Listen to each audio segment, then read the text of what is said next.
At my father's retirement speech he said, "My son gets the business. My daughter, a job at Wendy's if she's lucky." My brother sneered, "She'd screw that up too." The room went quiet when the lawyer cleared his throat. 3 years after burying my mother, I was watching my father bury me. Not in dirt but in public humiliation disguised as family humor. The retirement party was supposed to crown Noah as the new king of Hammond Industries. Nobody mentioned it would also be my public execution, complete with an audience of everyone who'd ever known me. The grand ballroom at the Riverside Hotel buzzed with conversations about quarterly reports and market expansions. Crystal chandeliers cast warm light over faces I'd known since childhood. Uncle Marcus, who used to sneak me candy during board meetings when I was 8. Mrs. Peterson from accounting, who always remembered my birthday. Even my high school friend Jessica was there with her husband, both dressed in their Sunday best for what they thought was a celebration. Before we continue, I want to thank you for joining me in sharing stories about family justice and finding your voice. If you believe every daughter deserves respect and recognition, please consider subscribing. It's free and helps us reach more women who need to hear this. Now let's see how this unfolds. I adjusted my navy dress for the third time, the fabric suddenly feeling too tight around my chest. Dad stood at the podium, his silver hair perfectly styled, his smile radiating the confidence of a man who'd built something from nothing. Behind him, a slideshow displayed photos of Hammond Industries through the decades, groundbreaking ceremonies, ribbon cuttings, handshake deals that built our family's fortune. 42 years, Dad began, his voice carrying easily across the room. 42 years of blood, sweat, and more coffee than any human should consume. The crowd chuckled on cue. I forced my lips into what I hoped looked like genuine amusement. He launched into stories about the early days. Sleeping in the office, missing family dinners, the risks that paid off and the ones that nearly broke us. With each anecdote, the audience leaned in closer. This was Daniel Hammond at his finest, the storyteller who could make a boardroom feel like a living room. Then came the part about legacy. "Now, I know you're all wondering what comes next for Hammond Industries," he said, pausing for dramatic effect. The room fell silent except for the soft clink of wine glasses being set down. "Well, I'm proud to announce that my son Noah will be taking over as CEO, effective immediately." The applause erupted like thunder. Noah stood up from his seat at the head table, his chest puffed out in that way that reminded me of a peacock showing off its feathers. At 35 he had Dad's strong jaw and Mom's dark eyes, plus an MBA from Wharton that he mentioned in every conversation. He waved to the crowd like he was accepting an Oscar. "Noah's got the vision, the education, and the drive to take this company into the next century," Dad continued, his hand resting proudly on my brother's shoulder. "He's been preparing for this moment his entire life, and I couldn't be more confident in his abilities." I clapped along with everyone else, my palms starting to sting from the forced enthusiasm. Jessica caught my eye from across the room and gave me a sympathetic smile. She knew what was coming next, or rather what wasn't coming. Dad's gaze swept across the room before landing on me. "Now, some of you might be wondering about my daughter Sophia." A few heads turned in my direction. I felt heat creep up my neck. Well, Sophia's always marched to the beat of her own drum. She's got other interests, other talents. He paused and I could see the joke forming behind his eyes like storm clouds gathering. "She's always been more of a Wendy's type, if she can manage to show up on time." The laughter started as a ripple and grew into a wave. Someone near the bar actually slapped their knee. I heard Aunt Carol's distinctive cackle from the back of the room. Even the waitstaff smiled as they refilled champagne glasses. My face burned, but I kept that practiced smile plastered on. I'd perfected it over years of family gatherings where I was either ignored or turned into the punchline. The muscle memory kicked in. Tilt your head slightly, crinkle your eyes just enough to look like you're in on the joke, keep your shoulders straight. But inside something cracked. Not broke, cracked. Like ice on a pond when spring arrives, creating those thin lines that spread and spread until the whole surface gives way. Noah rose from his seat, champagne flute in hand, his grin wide enough to split his face in half. "You know what, Dad?" he said, his voice carrying that artificial warmth he used during client presentations. "Let's toast to new beginnings." He raised his glass higher. "To Dad, the man who built the empire I now get to run." The crowd murmured approval. "And let's wish Sophia luck on her next fast food adventure." Maybe this time she'll make it past the training period. The explosion of laughter was even louder this time. Someone actually started a slow clap. I watched Jessica's face fall, watched her husband elbow her to stop frowning. Across the room, Ryan Mitchell, our family lawyer, sat perfectly still, his expression unreadable behind wire-rimmed glasses. I stood up slowly, my chair scraping against the marble floor. The sound cut through the laughter like a knife. For a moment the room quieted, expecting me to say something, to defend myself, to throw my own barb back, to play the game the way family gatherings demanded. Instead I picked up my champagne flute and raised it. "To family," I said, my voice steady and clear. I took a sip, set the glass down and sat back down. The applause resumed, conversations picked up and the party moved on. But something had shifted in that moment of silence. Ryan was still watching me, his fingers drumming against his water glass in a rhythm I didn't recognize. Across the room, Jessica was whispering urgently to her husband, her eyes darting between me and the exit. At the head table, one chair remained untouched, Mom's seat, draped with white roses and baby's breath. The flowers were fresh, their petals still closed tight, waiting for the right moment to bloom. Everyone at the party assumed her voice had died with her 3 years ago, buried in Riverside Cemetery under a headstone that read "Beloved Wife and Mother." They had no idea how wrong they were. I smoothed my dress again and reached for my champagne. The glass was still half full, the bubbles rising steadily toward the surface, each one carrying something up from the depths below. The drive home from the retirement party took 15 minutes, but the silence in my car stretched it into an eternity. I pulled into the driveway of my small apartment complex, watching the automatic porch lights flicker on one by one as neighbors settled in for the night. 3 years ago, this wasn't where I'd planned to be living. When Mom got her diagnosis, stage 4 pancreatic cancer, I'd packed up my life in Chicago without hesitation. My marketing job at a small firm could wait. My studio apartment with the view of Lake Michigan could be sublet. Family came first, or so I thought. I moved back into my childhood bedroom, complete with the faded purple walls and horse posters I'd hung in high school. "You don't need to do this," Mom had whispered during one of her chemotherapy sessions, her hand cold and thin in mine. But I did need to. She was my mother, and she was dying, and Dad seemed more concerned with quarterly reports than with the woman who'd stood beside him for 38 years. Noah visited twice a week, always bringing flowers and staying exactly 47 minutes. I counted. He'd kiss Mom's forehead, update her on business developments she was too tired to follow, and leave with promises to call that he rarely kept. Dad managed an hour on Sundays between golf and his evening news routine.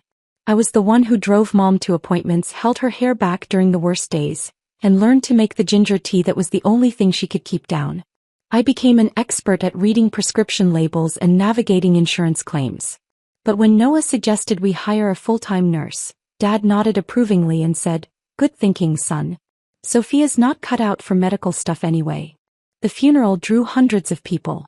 Mom would have loved seeing how full the church was, hearing all the stories about her kindness and generosity. Dad gave a beautiful eulogy about his beloved Elena, and how she'd been the heart of their home.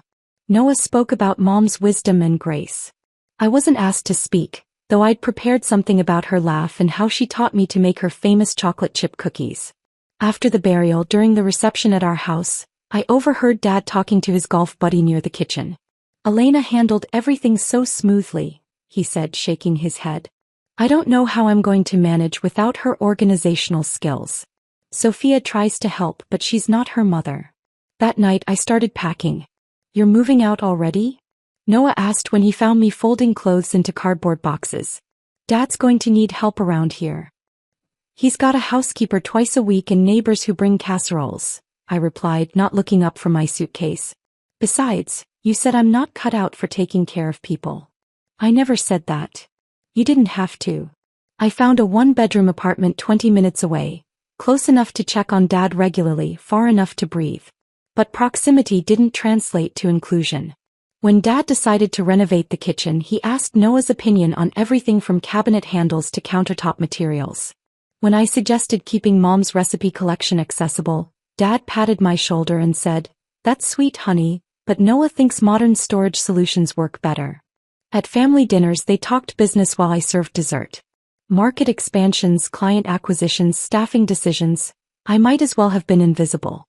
The few times I offered input suggesting a social media strategy or questioning a vendor's pricing, Noah would smile indulgently and change the subject. The worst moment came at the annual Chamber of Commerce Gala. I'd driven Dad since Noah was out of town, and we were seated at the VIP table with other business leaders. When Mayor Richardson approached our table, Dad stood to shake hands. "Dan, good to see you," the mayor said warmly. "And this lovely lady must be your daughter." "Yes, this is my other kid," Dad replied casually, his hand resting on my shoulder like I was a piece of furniture he was showing off. "Sophia keeps herself busy with various projects." Mayor Richardson turned to me with genuine interest. "What line of work are you in, Sophia?" Before I could answer, Noah appeared beside our table, having returned early from his business trip. "She's between opportunities right now," he said with that trademark smile. "Sophia's sweet, just not really business material. She's more of a creative type." The mayor nodded politely and moved on to discuss municipal contracts with Dad and Noah.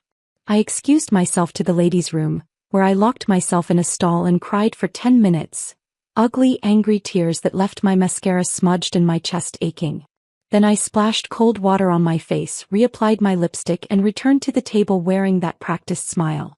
But late at night, when the house was quiet and sleep wouldn't come, I remembered Mom's words from those final weeks. We'd established a routine during her illness. I'd read to her every evening after dinner. Sometimes it was romance novels that made her laugh, sometimes poetry that made her cry. But mostly she just wanted to talk. She told me about growing up during the Depression, about meeting Dad at a church dance when she was 19, about the miscarriages she'd had before Noah was born. She shared regrets about dreams she'd abandoned and pride in the woman she'd become. And one evening, when the morphine made her unusually direct, she gripped my hand and said something I'd never forgotten. "If they ever make you feel small, don't scream. Don't fight. Don't beg for their attention," she whispered, her eyes clearer than they'd been in weeks. "Outgrow them silently. Show them what they missed by not seeing who you really are." I'd nodded, not fully understanding what she meant but sensing the importance of her words. 2 years after her death, while cleaning out boxes in Dad's attic, I found something that changed everything. Tucked inside Mom's hope chest, wrapped in tissue paper, was an old leather ledger. The pages were yellowed with age, but Mom's careful handwriting was still clear. It was a record of her financial contributions to Hammond Industries. Not just the seed money everyone knew about, but ongoing investments, loans and share purchases spanning decades. When I mentioned it to Noah during a family barbecue, he barely glanced at the pages. "Mom had some pocket change in the company," he said dismissively, flipping burgers on Dad's new grill. "Nothing significant. You know how women were back then, they kept track of every penny spent on groceries too. But Mom had been meticulous about everything, and these weren't grocery receipts. These were business documents, notarized and filed, showing investments that totaled far more than pocket change." I started making copies, creating my own careful records. A year before Dad's retirement party, my phone rang during a Tuesday evening in October. Ryan Mitchell's name appeared on the screen, which surprised me. Our family lawyer had never called me directly before. "Sophia," he said without preamble, "your mother made me promise to keep something safe until you were ready to hear it. I think that time has come." My hands shook as I set the phone down. Ryan's voice had carried an urgency I'd never heard before, even during Dad's messy lawsuit with the Patterson Group 3 years earlier. "Can you meet me tomorrow? Millfield Cafe on 3rd Street. 2 o'clock. He'd paused and I could hear papers rustling in the background. "Come alone, Sophia. This isn't something that can wait much longer." The next afternoon I arrived 10 minutes early and chose a corner booth with a view of the parking lot. Millfield Cafe was one of those places that tried too hard to be quaint, mismatched vintage chairs, chalkboard menus, and baristas with carefully curated facial hair. I ordered coffee I didn't want and watched through the window as Ryan's silver Mercedes pulled into a space near the entrance. He looked older than I remembered. His usually pristine appearance seemed frayed around the edges, his tie slightly askew, his briefcase scuffed at the corners. When he spotted me, he walked over with the measured steps of a man carrying something heavy. "Sophia," he said, sliding into the seat across from me. His hands were trembling as he placed his briefcase on the table. "Thank you for coming. You sounded serious on the phone. Is everything okay with Dad's estate planning?" Ryan's laugh came out sharp and bitter. Your father's planning is the least of my concerns right now. He clicked open his briefcase and withdrew a manila envelope, yellowed at the edges and sealed with red wax. This was updated 6 months before your mother passed away. She made me swear on my children's lives that I wouldn't open it until... He paused, studying my face. Until you were ready to hear what she had to say. The envelope felt heavier than it should have when he slid it across the small table. My name was written across the front in Mom's careful cursive, the same handwriting that had labeled my school lunch bags and signed permission slips for field trips. She didn't tell Daniel or Noah about this, Ryan continued, his voice dropping to barely above a whisper. In fact, she specifically instructed me to keep it from them until after I'd spoken with you. I stared at the wax seal, Mom's initial pressed into deep red wax that had cracked slightly with age. What is it? Open it. My finger slipped under the envelope's edge, breaking the seal with a soft crack. Inside were 3 sheets of cream-colored stationery and a smaller sealed envelope marked "For Ryan's eyes only." The letter was dated 18 months before Mom's death, written in her steady handwriting with the blue ink pen she'd used for everything important. My dearest Sophia, it began, if you're reading this, it means the time has come for you to know the truth about our family, about the company, and about the choices I made to protect your future. I pressed the letter against my chest for a moment, feeling the phantom warmth of her hand in mine during those final weeks. The cafe noise faded as I continued reading. I have watched your father and brother dismiss you for years, and I have felt helpless watching them treat you like an afterthought in your own family. I should have spoken up more forcefully when you were younger, should have demanded they see your intelligence and capability. I should have protected you better from their casual cruelty. But I was a woman of my generation, raised to keep peace rather than demand justice. I thought if I stayed quiet and supportive, they would eventually recognize your worth on their own. I was wrong, and for that I am deeply sorry. My vision blurred. I set the letter down and reached for my coffee with shaking hands. There's more, Ryan said gently. Keep reading. But silence doesn't mean powerlessness, the letter continued. While they dismissed my opinions and overlooked my contributions, I was building something they never saw coming. Every share purchase, every investment, every financial decision I made was calculated not just for the family's benefit, but specifically for yours. The company they think belongs to your father and brother? Nearly 60% of it has been mine for the past 15 years. I looked up at Ryan, who was watching me intently. Is this legal? Completely. Your mother was exceptionally thorough. Every transaction was properly documented, every share purchase legally executed. He slid the smaller envelope toward me. But that's not all. Inside the second envelope was a will dated 6 months before Mom's death, long after the official will that left everything split between Dad and Noah had been signed. This document was notarized, witnessed, and filed with the county clerk's office. She left everything to you, Ryan said quietly. The house, the investments, the life insurance policies, and most importantly, all of her shares in Hammond Industries. Combined with the additional shares she purchased in your name over the years, shares your father never knew about, you now control the majority stake in the company. The words swam on the page. I read them twice, then 3 times before their meaning fully registered. But the will we read after the funeral was superseded by this one. Your mother specifically requested that I wait to reveal this until I felt you were emotionally ready to handle the responsibility. Ryan leaned forward. She also left detailed instructions about how she wanted this information shared with the rest of the family. I folded the will carefully and slipped it back into the envelope. Around us, the cafe hummed with afternoon conversations. College students discussing weekend plans, business people making deals over lattes, couples sharing desserts. Normal people living normal lives, unaware that my entire world had just shifted on its axis. For the next 3 weeks, I carried Mom's letter with me everywhere. I read it during lunch breaks, before bed, while sitting in my car in grocery store parking lots. I memorized every word, every carefully chosen phrase that revealed years of quiet planning and fierce maternal protection.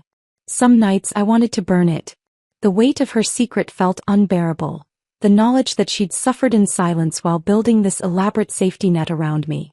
Other nights I wanted to frame it, to display her words as proof that someone had finally seen me clearly. But mostly I realized Mom hadn't given me revenge. She'd given me justice. And justice, she'd written in the letter's final paragraph, deserves an audience. I called Ryan on a Thursday evening in November. I want to wait until Dad's retirement party, I told him. Let them make their speeches. Let them toast their assumptions. Let them have their moment of triumph. Are you sure about the timing? I thought about Noah's upcoming coronation, about Dad's smug satisfaction, about 3 years of being treated like furniture in my own family's story. I'm sure. We'll read her final words out loud in front of everyone who matters to them. It's going to change everything, Sophia. That's exactly what she wanted. The retirement party had reached that comfortable lull where dessert plates were being cleared and guests were settling into after-dinner conversations. Noah's cruel toast still echoed in my ears as I watched him work the room, shaking hands and accepting congratulations like he'd just won an election. Dad stood beside the cake table, his face glowing with paternal pride, completely oblivious to the storm about to break over his perfectly orchestrated evening. I caught Ryan's eye across the room. He was standing near the back wall, his briefcase at his feet, his posture rigid with anticipation.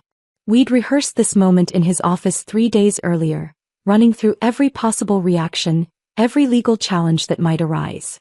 But sitting here now, watching my family bask in their moment of triumph, I felt my resolve waver for just a second.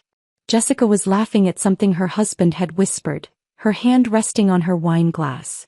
Uncle Marcus was deep in conversation with the bank president about interest rates.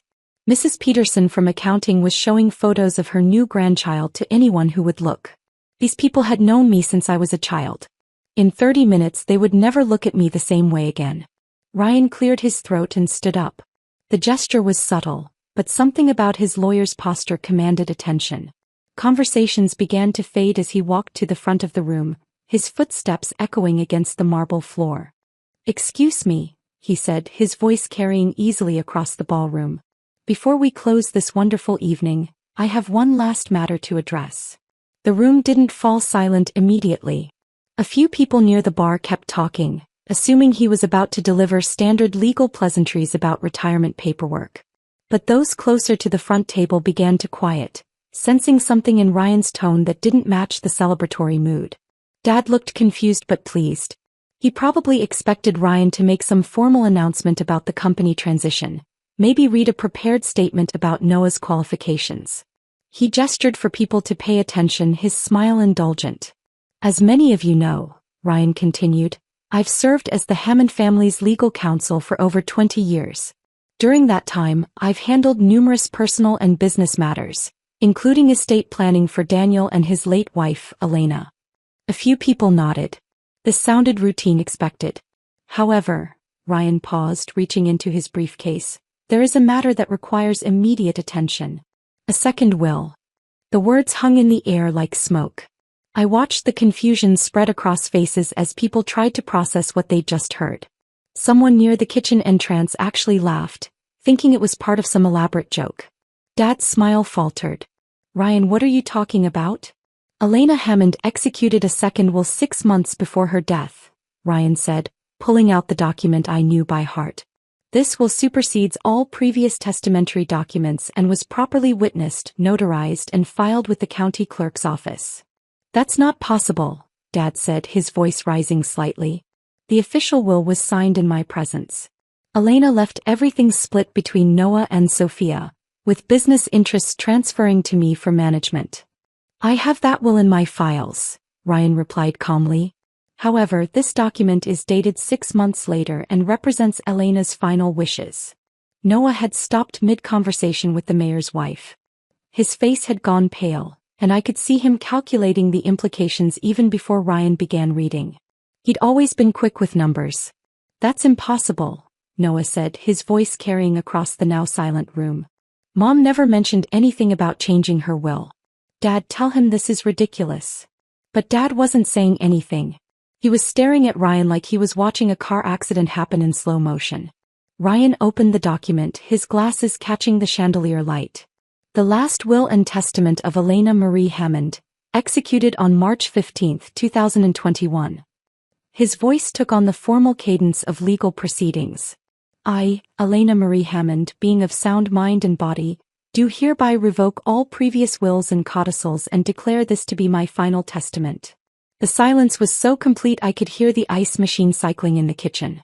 To my daughter, Sophia Elena Hammond, Ryan continued, I leave the entirety of my estate, including all real property, financial assets, investment accounts, and business interests. He paused, looking up at the stunned faces around the room. This includes all shares in Hammond Industries, representing 62% ownership of the company. Someone's wine glass hit the floor and shattered. The sound seemed to break the spell that had fallen over the room. Suddenly everyone was talking at once. Whispered questions, shocked exclamations, confused murmurs that built into a crescendo of disbelief. All voting rights associated with these shares transfer immediately to Sophia, Ryan said, raising his voice above the chaos. Along with controlling interest in all subsidiary companies and investment properties. Dad's face had gone from confused to red to something approaching purple. This is nonsense. Elena would never, she couldn't have. He turned to me, his eyes wild. Sophia, you had to have known about this. Did you put her up to this? I opened my mouth to respond, but Ryan held up his hand. There's more, he said. Elena left specific instructions that this letter be read publicly. He unfolded a second sheet of paper, and I recognized Mom's careful handwriting even from across the room. My chest tightened as he began to read her words aloud. To my daughter Sophia, whom they have consistently underestimated, this is not a gift. This is recognition of what you have always been. The strongest, most capable person in this family. You have endured years of dismissal and casual cruelty with grace I could never have managed. You stayed by my side when others couldn't be bothered. You saw me as a person worth caring for, not just a role to be filled. Jessica was crying now, her hand pressed to her mouth. Several other guests were staring at me with expressions I couldn't quite read. Some sympathetic, others calculating what this meant for their own business relationships with Hammond Industries. I watched your father and brother treat you like an inconvenience in your own family, Ryan continued reading. I watched them dismiss your ideas, mock your ambitions, and assume you would always be grateful for whatever scraps of attention they threw your way. I should have stopped it years ago, but I was a woman of my generation, taught to keep peace rather than demand justice. Now I am correcting that mistake. Noah suddenly stood up, his chair scraping violently against the floor. This is garbage, he shouted, his composure finally cracking. There's no way Mom would have done this without telling us. This is some kind of fraud, some kind of setup. Noah, Dad barked, but his son was past caring about appearances. She's been planning this. Noah pointed at me, his face twisted with rage. Probably for years. Manipulating Mom when she was sick. Taking advantage of an old woman who wasn't thinking clearly. The accusation hit me like a physical blow, but before I could respond, Ryan's voice cut through Noah's outburst. The will was witnessed by 3 independent parties, including Dr. Morrison, Elena's physician, who certified her mental competency at the time of signing, he said coldly. Any challenge to this document would require proof of undue influence or mental incapacity, neither of which exists in the medical record. Dad grabbed the microphone from the podium, his hands shaking. Ladies and gentlemen, I apologize for this disruption. There's obviously been some kind of mistake. There's been no mistake, I said, standing up slowly. My voice carried further than I'd expected in the sudden quiet. Mom knew exactly what she was doing. Every eye in the room was on me now.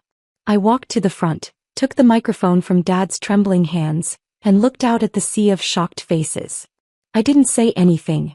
I just smiled, not the practice smile I'd worn for years, but something new. Something that belonged entirely to me. The silence stretched on, and in it I could almost hear Mom laughing. The silence stretched on, and in it I could almost hear Mom laughing. Then I handed the microphone back to Ryan and walked out of the ballroom, leaving behind a room full of people who would spend the rest of the evening trying to make sense of what they'd just witnessed. The next morning my phone started ringing at 6:30.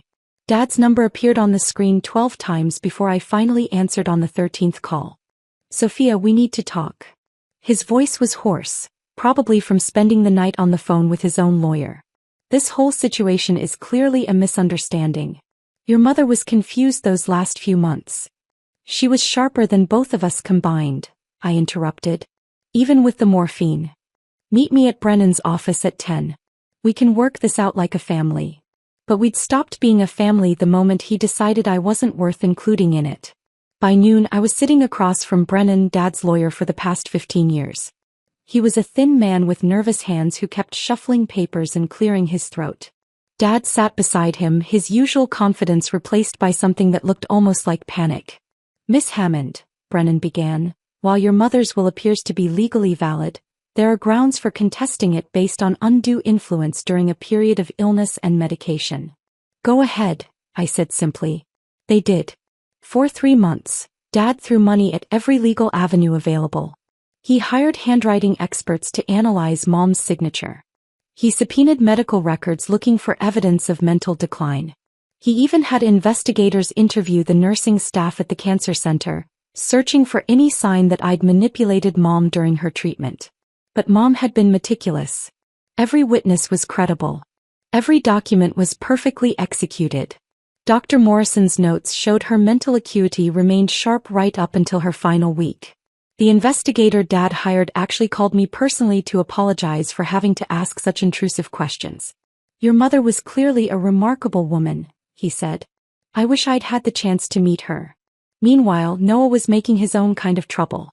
He appeared on 3 local news programs, claiming I'd stolen his inheritance through emotional manipulation. He gave an interview to the Business Journal painting himself as the victim of a greedy sister's scheme. He even showed up at the Chamber of Commerce breakfast to deliver a speech about family loyalty and justice. But newspapers print retractions and people remember facts longer than accusations. The documents Ryan had filed with the court were public record. Anyone could see that Mom had been transferring assets to my name for years, not months. The timeline made Noah's story impossible to believe. While they wasted time and money on legal battles and publicity campaigns, I was learning to run a company. The morning after Dad's failed court challenge was officially dismissed, I walked into Hammond Industries as its majority owner for the first time. The lobby felt different when you owned it. The marble floors I'd crossed hundreds of times as Dad's forgotten daughter now belonged to me. The reception desk where Martha had worked for 23 years was mine to keep or change. The executive elevator that had always felt like traveling to foreign territory was now taking me to my own office. But I didn't start with the executive floor. I started in the warehouse. "Good morning," I said to Tommy Hernandez, who'd been loading trucks for Hammond Industries since before I was born. "I'm Sophia Hammond." I wanted to introduce myself properly. He looked confused, not because he didn't know who I was, but because no member of the Hammond family had ever sought him out to shake his hand. "Yes, Miss Hammond. I heard about everything. I hope you'll stay on," I said. "This company runs because of people like you and I want to make sure you know that." By lunch I'd shaken hands with every employee in the building. I learned that Janet in accounts receivable had been handling 2 people's worth of work since Noah refused to approve hiring a replacement for her retired partner. I discovered that the maintenance crew had been asking for new equipment for 3 years, only to be told there wasn't room in the budget. I found out that Maria in customer service spoke 4 languages and had been suggesting we expand into Hispanic markets, but no one had ever listened to her ideas. The changes I made weren't dramatic, but they were immediate. Janet got her assistant. The maintenance crew got their equipment. Maria got promoted to head of our new international outreach division. And Joanne Williams, whom Noah had once dismissed as too soft for management, became my new VP of operations. "I can't believe this is happening," Joanne said through tears during our first official meeting. She was 47, had worked at Hammond Industries for 12 years, and had been passed over for promotions so many times she'd stopped applying. "Noah always said I didn't have the backbone for leadership." "Noah was wrong about a lot of things," I replied. Dad's forced departure from the office was perhaps the most difficult part of the transition, though not for the reasons I'd expected. I'd imagined feeling triumphant watching him pack his things, but instead I felt hollow. This man who'd raised me, who'd taught me to ride a bike and helped me with algebra homework, was carefully placing his golf trophies into cardboard boxes like he was packing up his entire identity. "The retirement package your mother designed," he said without looking at me. "Ryan mentioned it. It was generous. More than generous. Mom had calculated exactly what Dad would need to maintain his lifestyle without the company income. But it was a pension, not ownership. Security, not power. She thought of everything," he said quietly. "She did." He paused at the door, a box of personal items in his arms. I should have seen it coming. She always was smarter than I gave her credit for. She was smarter than any of us gave her credit for. A month later, Noah appeared on my doorstep. Gone was the angry man who'd shouted accusations at the retirement party. This Noah carried a bottle of expensive wine and wore the carefully constructed smile I remembered from his sales presentations. "Sophia," he said, "I think we got off on the wrong foot with all this." I let him inside, made coffee, and listened while he delivered what was clearly a rehearsed speech about family bonds and moving forward together. He suggested I might need experienced leadership during the transition. He offered to stay on as a consultant. He even apologized, sort of. "I may have reacted poorly at the party," he said. "It was just such a shock, you know? I always assumed we'd run the company together someday." "You assumed you'd run it and I'd stay out of your way," I corrected. His smile flickered. We never really discussed." "Noah," I said gently, "if you had stood up for me once, just once, in all those years, none of this would have been necessary." "What do you mean?" "When Dad introduced me as his other kid. When you laughed about me working at Wendy's. When they dismissed every idea I had without even listening. If you had said, 'Actually, Sophia has a point,' even one time, Mom might not have felt the need to protect me this way." He stared at me for a long moment and I saw something shift in his expression. Not understanding exactly, but recognition that his apology had come too late and meant too little. I walked him to the door, thanked him for the wine and closed it quietly behind him. 6 months after taking over Hammond Industries, I made one more change. The sign outside our headquarters had read Hammond Industries, founded 1981 for as long as I could remember. The brass letters were elegant, substantial, permanent-looking. The new sign read, Elena and Company East 1981. People asked about the name change constantly. Business partners, employees, even reporters from the trade magazines. I gave them all the same answer. Because she built it too. The letters started arriving 3 weeks after the Business Journal ran their feature story about Elena and Company.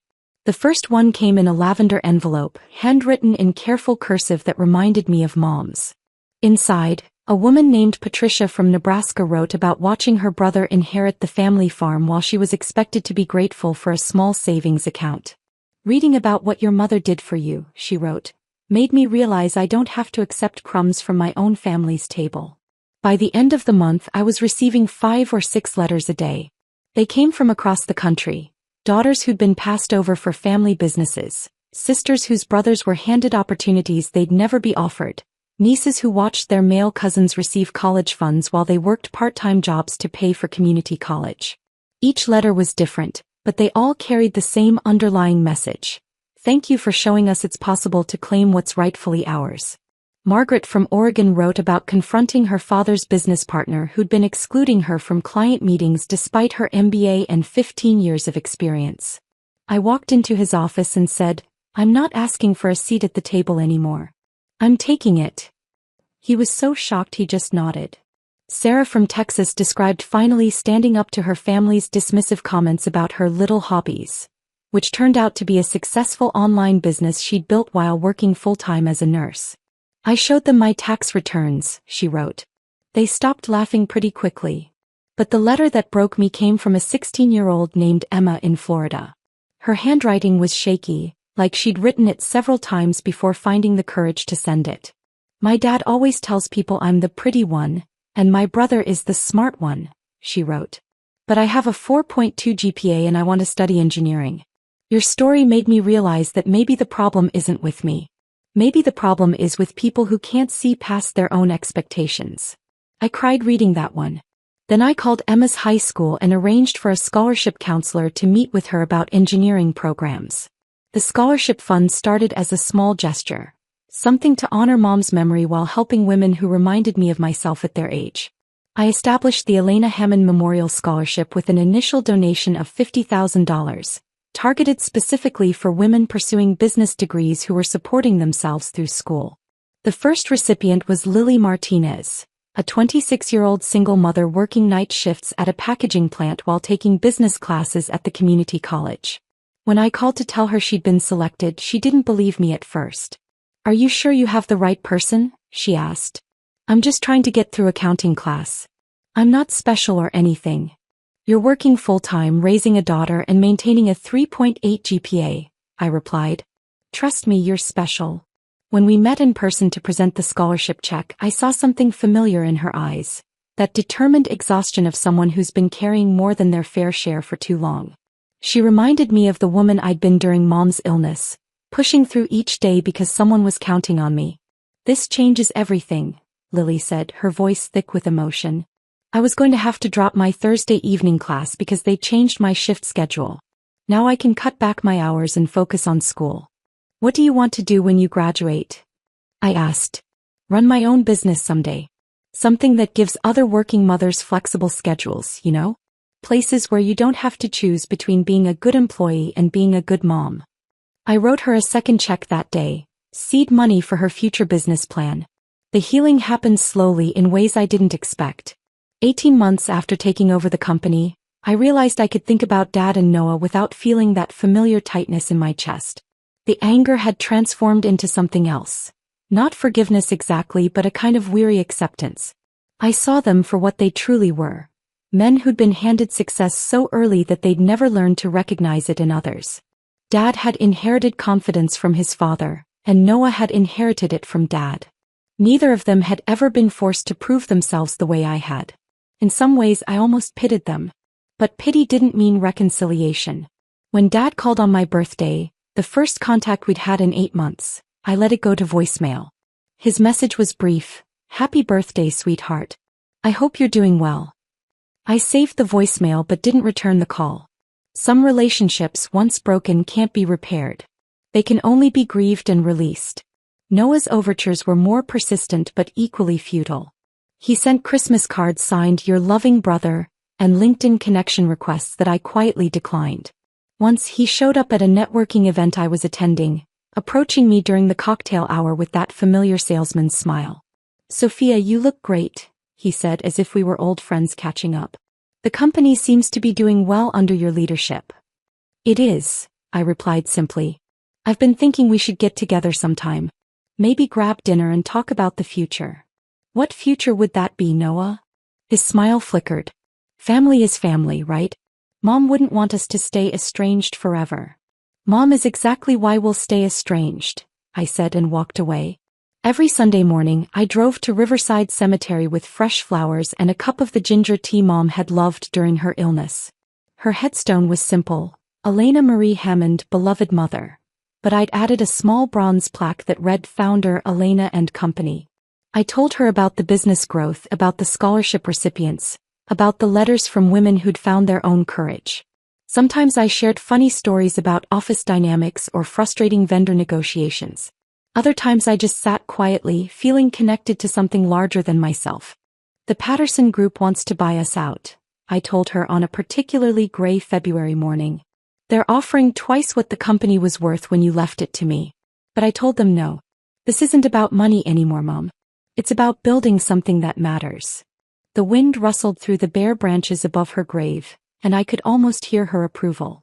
But the most profound change was in my own voice. For 32 years I'd spoken primarily to defend myself, to explain why I deserved consideration, to justify my presence in conversations, to apologize for taking up space. Now, when I spoke at board meetings or industry conferences, it was because I had something meaningful to contribute. People listened differently too. When Sophia Hammond had an opinion, executives leaned forward instead of looking past her. When I suggested a new market strategy or questioned a proposed partnership, my words carried weight they'd never had before. At the Regional Business Summit that spring, I was invited to deliver the keynote address about innovative leadership. Standing at the podium, looking out at an audience of 300 industry professionals, I felt something I'd never experienced before: complete ownership of my own story. "My name is Sophia Elena Hammond," I began, "and I was never meant to stay silent." The applause that followed wasn't polite or obligatory. It was recognition of the journey I'd traveled, the obstacles I'd overcome, and the voice I'd finally found. And somewhere in that moment I understood what Mom had known all along. Some gifts aren't about what you receive. They're about what you become worthy of receiving. I was finally worthy of my own life. If this story of justice and family courage had you on the edge of your seat, hit that like button right now. My favorite part was when Ryan read Elena's letter aloud, revealing how she'd been planning Sophia's protection for years. What was your favorite moment? Drop it in the comments below. Don't miss more inspiring stories like this. Subscribe and hit that notification bell so you never miss an upload. I'm Amber Wilson, 32, and I never thought my father would tell me to disappear from his life. Growing up, we were inseparable: fishing trips, homework help, proud smiles at my graduation. Yet last year, Dad looked me in the eyes and said, "Don't show up again," all because I wouldn't give him more money for a guaranteed investment. Despite everything, I kept helping my parents financially. Then their loan collapsed, revealing truths that shattered our family forever. Before I share my story, let me know where you're watching from in the comments. Don't forget to like and subscribe if you've ever felt the sting of family ties snapping under financial pressure. Portland, Oregon painted the backdrop of my childhood, a place where the rain seemed to nurture not just the lush greenery, but our family bonds too. Our modest two-story house in the Selwood neighborhood wasn't luxurious, but it was undeniably home. My father, David Wilson, worked as a construction manager for a mid-sized company, his calloused hands always smelling faintly of sawdust and coffee. My mother, Meredith, taught third grade at the local elementary school, returning home each afternoon with colorful paper scraps stuck to her sweaters and stories of her students' antics. Financial stability wasn't something I thought about as a child. Bills were paid, groceries appeared in our fridge, and though we didn't have the newest gadgets or fanciest clothes, we never felt deprived. What I valued most were our annual trips to Cannon Beach. Dad would rent a small cabin for a week each summer, and we'd spend days combing for sand dollars, building elaborate castles, and watching the sunset at Haystack Rock. Those trips were sacred.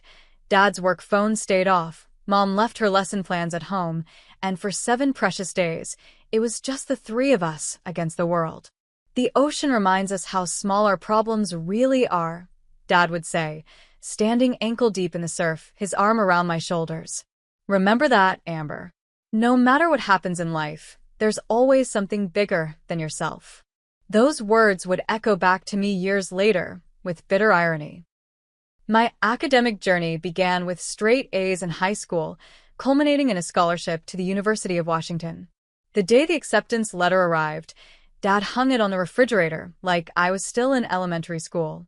My daughter, the first Wilson to go to college, he announced to anyone who'd listen, neighbors, cashiers, even strangers at gas stations.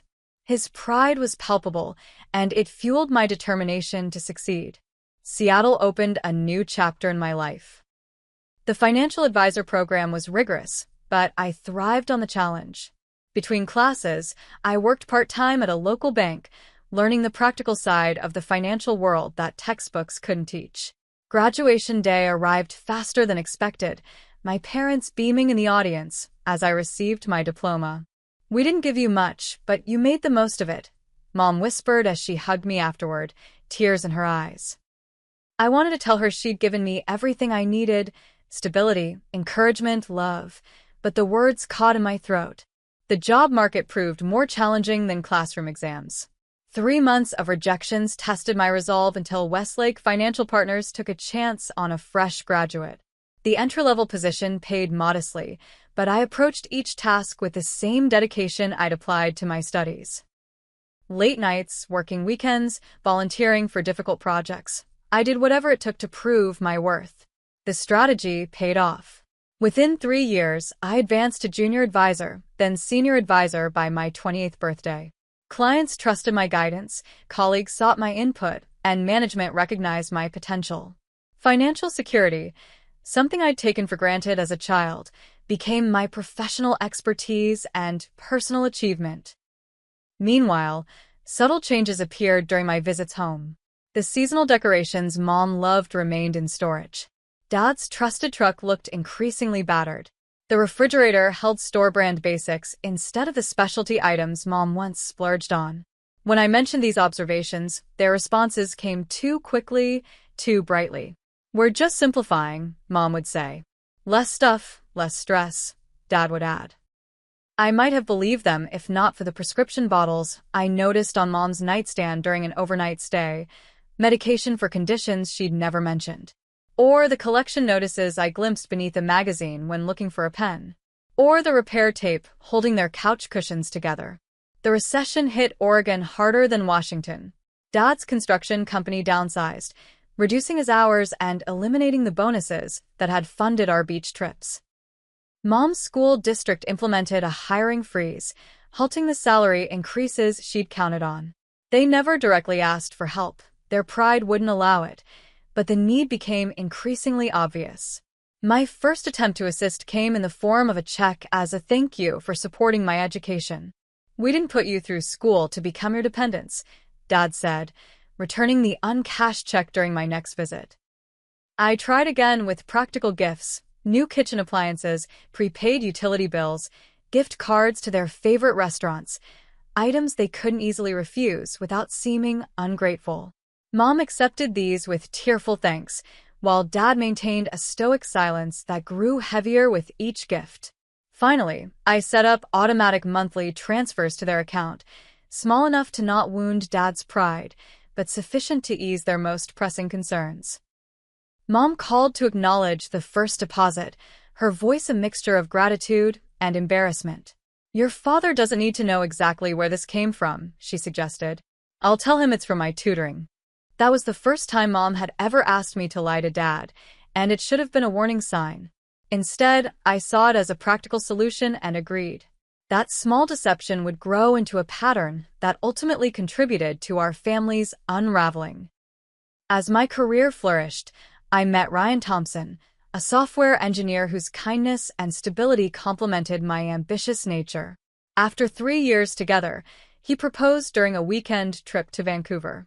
The ring was exactly what I would have chosen, a simple solitaire that sparkled without ostentation. We immediately called my parents to share the news. "That's wonderful, sweetie," Mom said, her enthusiasm seeming forced. "Good for you," Dad added after an awkward pause. "Ryan's a decent guy." Their lukewarm reaction stung, but I attributed it to bad timing or a poor connection. Later, I would understand it was something far more complicated. Thanksgiving arrived 2 months after our engagement. Ryan and I packed overnight bags and made the 3-hour drive from Seattle to Portland, planning to announce our wedding date and discuss initial plans. The familiar streets of my childhood neighborhood welcomed us, though I noticed more foreclosure signs than in previous visits. The family home looked shabbier than I remembered, gutters sagging, paint peeling around the windows, the front garden overtaken by weeds. Mom greeted us with her usual warmth, though the shadows beneath her eyes spoke of sleepless nights. Dad's hug felt perfunctory, his smile not quite reaching his eyes. The holiday table told its own story. Gone were Mom's traditional homemade dishes, replaced by store-bought alternatives. The good china remained in cabinets, everyday plates taking their place. Dad's usual pre-dinner whiskey had multiplied to 3 by the time we sat down to eat. "So," I said, trying to lighten the mood, "we're thinking about a June wedding, nothing too elaborate. Maybe 50 guests at that botanical garden in Seattle." Mom managed a genuine smile. "That sounds lovely, dear." Dad stabbed at his turkey. "Gardens are expensive. A courthouse works just as well." Ryan squeezed my hand under the table, a silent signal to tread carefully. "We've been saving," he offered, "and Amber's firm gives employees a wedding bonus." "Well, isn't that special?" Dad muttered, refilling his glass. Mom shot him a warning glance before turning to me. "How's work, Amber? Still enjoying the financial world?" "It's going really well," I replied, grateful for the subject change. "I just took on several new clients and my portfolio performance has been—" "Must be nice," Dad interrupted, "playing with other people's money while real workers lose everything." "David, please," Mom whispered. "What?" She should know what's happening. Not everyone gets cushy office jobs and wedding bonuses. The room fell silent. Ryan studied his plate, while Mom blinked rapidly, fighting tears. I set down my fork, suddenly understanding the tension. "Dad, what's going on?" "What aren't you telling me?" The question hung in the air until Mom finally answered. Your father lost his job 6 months ago. The company closed their Portland office. Dad glared at her. I was going to find the right time to tell her. When? Mom's voice rose uncharacteristically. After they take the house? We're 3 months behind on the mortgage, Amber. The bank sent a final notice last week. The revelation hit like a physical blow. 3 months? Why didn't you say something sooner? I could have helped. We don't need charity, Dad snapped. It's not charity, it's family. I countered, professional calm deserting me. What about your savings? The emergency fund? Dad's laugh held no humor. Gone. Medical bills took everything. I turned to Mom, who avoided my gaze. What medical bills? Are you sick? Thyroid condition, then complications, she admitted. Insurance covered some, but the deductibles specialists. Her voice trailed off. I'm working part-time at the school as an aide, she continued after a moment. But it's not enough with the medications and mortgage. Ryan, who had remained silent, finally spoke. Mr. Wilson, Mrs. Wilson, Amber, and I can help. At least with catching up the mortgage so you have breathing room to figure things out. Dad pushed back from the table. You think throwing money at us solves everything? That we need your handouts? Dad, I pleaded, it's not about handouts. It's about preventing a crisis. Let me pay the mortgage arrears, then we can sit down together and make a plan. A plan, he repeated flatly. You and your fancy financial plans. Mom reached for his hand. David, please. We need to be practical. The standoff lasted several tense moments before Dad's shoulders sagged in defeat. Fine. Do whatever you want. You will anyway. Relief mixed with hurt as I outlined an immediate plan. I would contact their mortgage company tomorrow, pay the overdue amount, and help them restructure their finances. Mom expressed tearful gratitude, while Dad nodded stiffly, excusing himself before dessert. Later, helping Mom with dishes, I asked the question weighing on me. Why didn't you tell me sooner? She concentrated on scrubbing a pot that was already clean. Your father, his pride, he didn't want you to think less of him. I could never think less of him, I said, meaning it despite the evening's tension.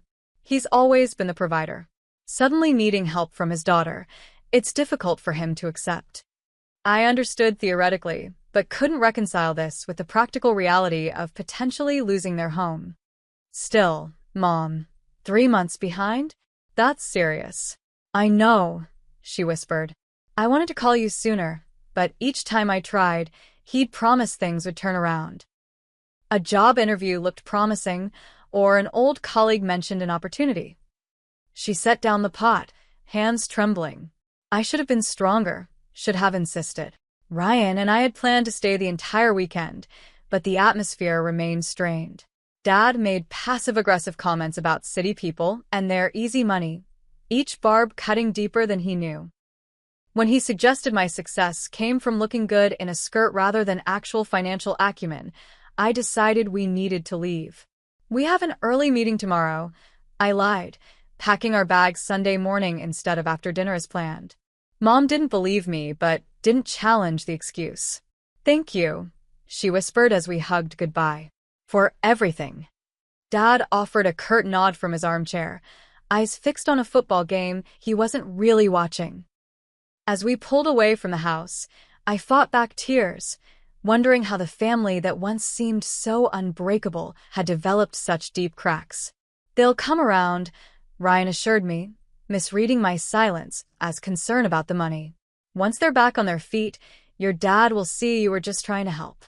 I nodded, wanting to believe him. The reality would prove far more complicated. The mortgage company agreed to waive some late fees after I paid the overdue balance and established automatic payments for my account. Next came the medical bills, a stack higher than I anticipated, revealing treatments and medications Mom had never mentioned. Some dated back years, suggesting her health issues had been a long-term concern kept hidden from me. Ryan helped me create a comprehensive spreadsheet tracking all payments, a system to organize the growing financial commitment to my parents. Between the mortgage, medical expenses, and a modest monthly stipend for groceries and utilities, almost 30% of my income now went to supporting them. We adjusted our own budget, postponing the kitchen renovation we'd planned and scaling back our wedding vision. It's temporary, I assured Ryan. Just until Dad finds work and they stabilize. He never complained, though I noticed him checking our joint accounts more frequently, a small furrow between his brows that hadn't been there before. Dad's job search proceeded with sporadic enthusiasm.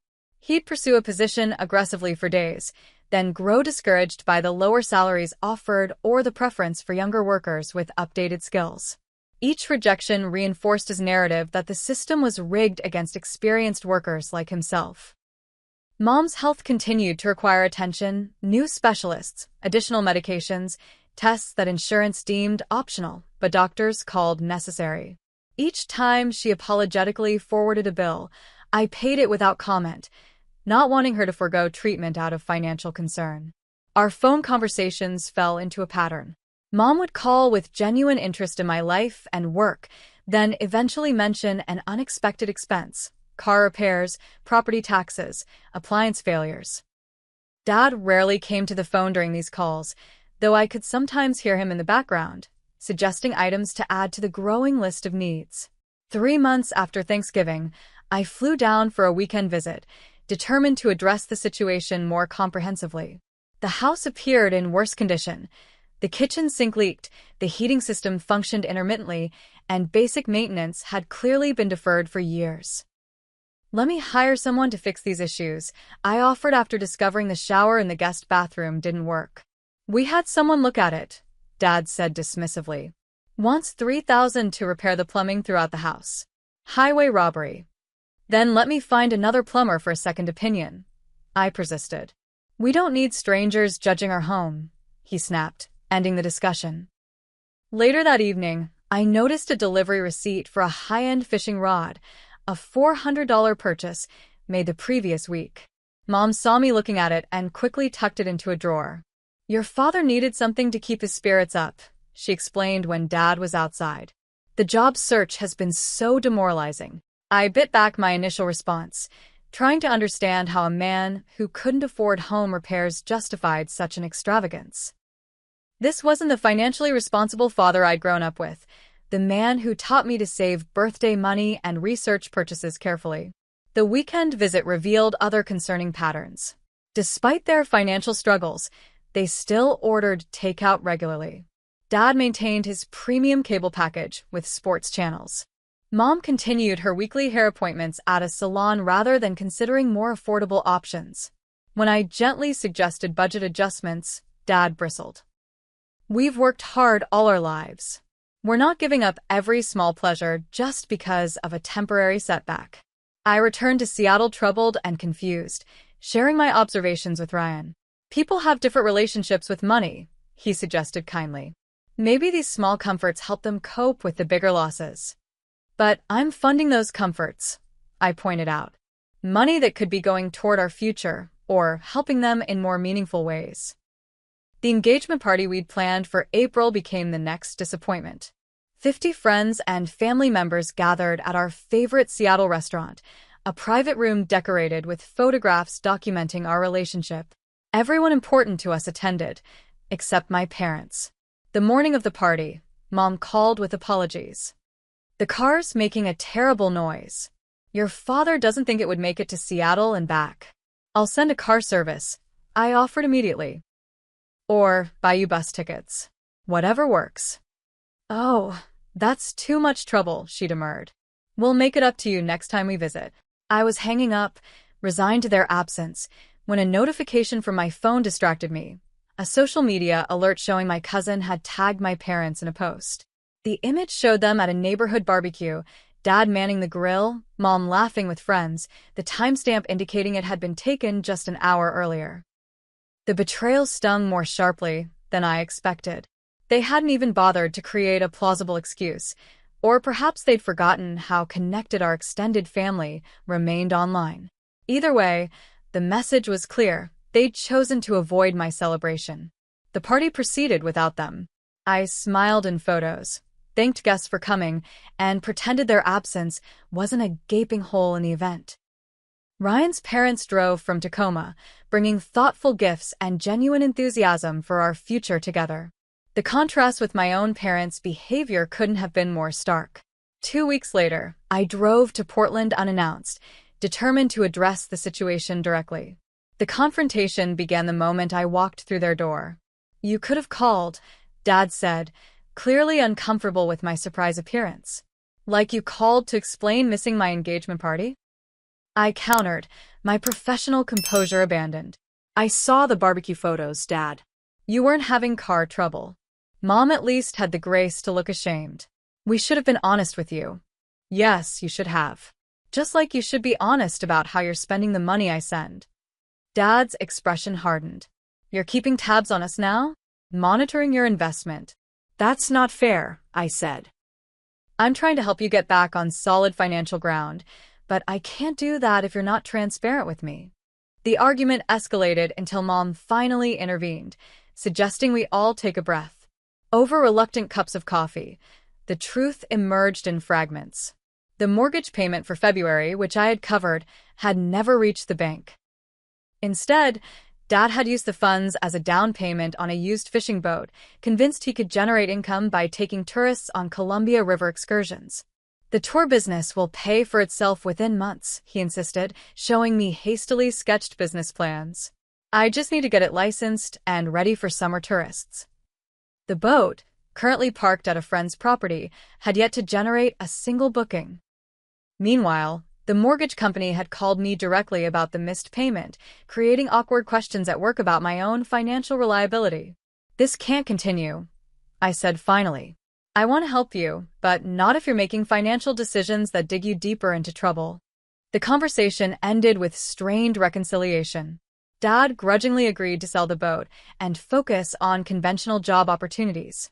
Mom promised better communication about their needs and spending. I committed to continuing support while they regained stability, though with clearer boundaries and expectations.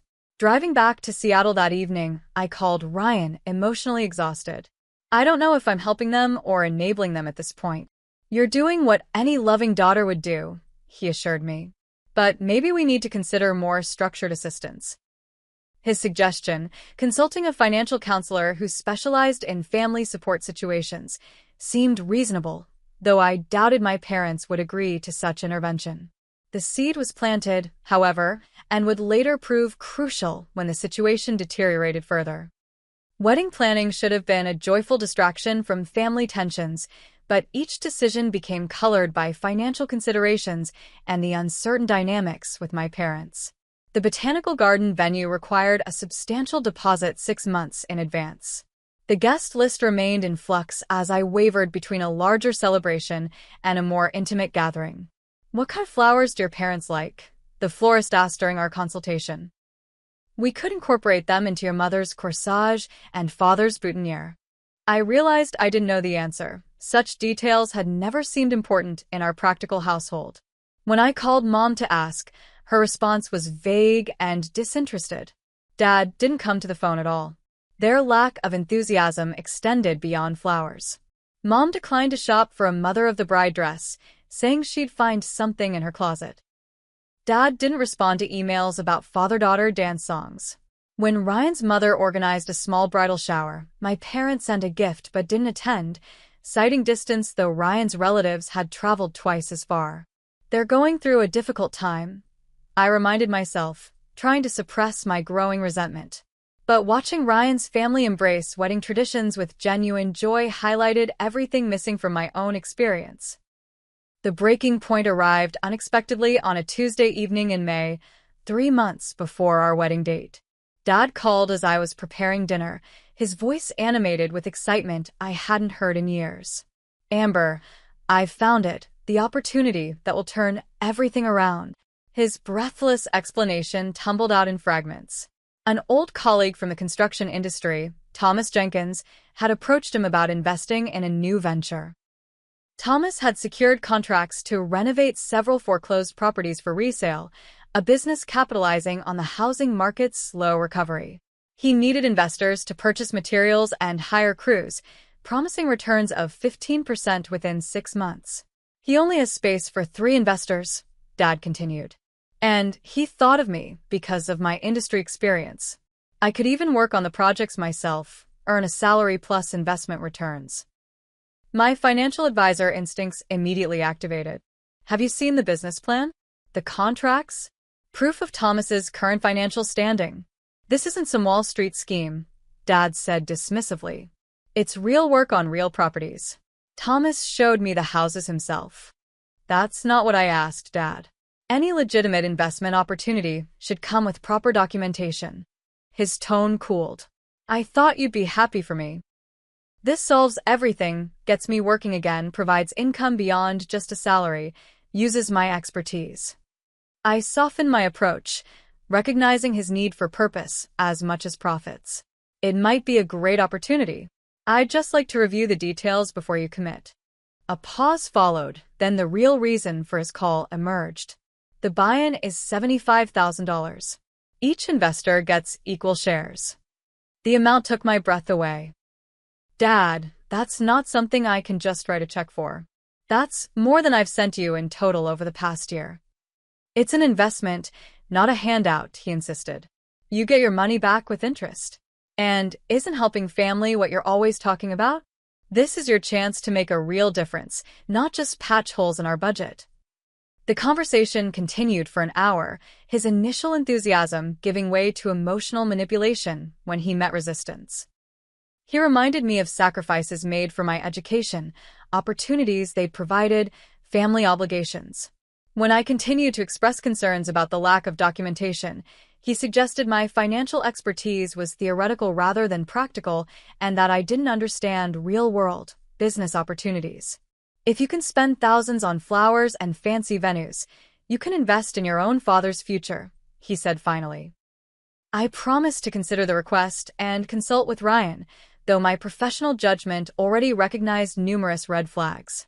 The following day, I researched Thomas Jenkins thoroughly, discovering a history of failed business ventures and 2 bankruptcies within the past decade.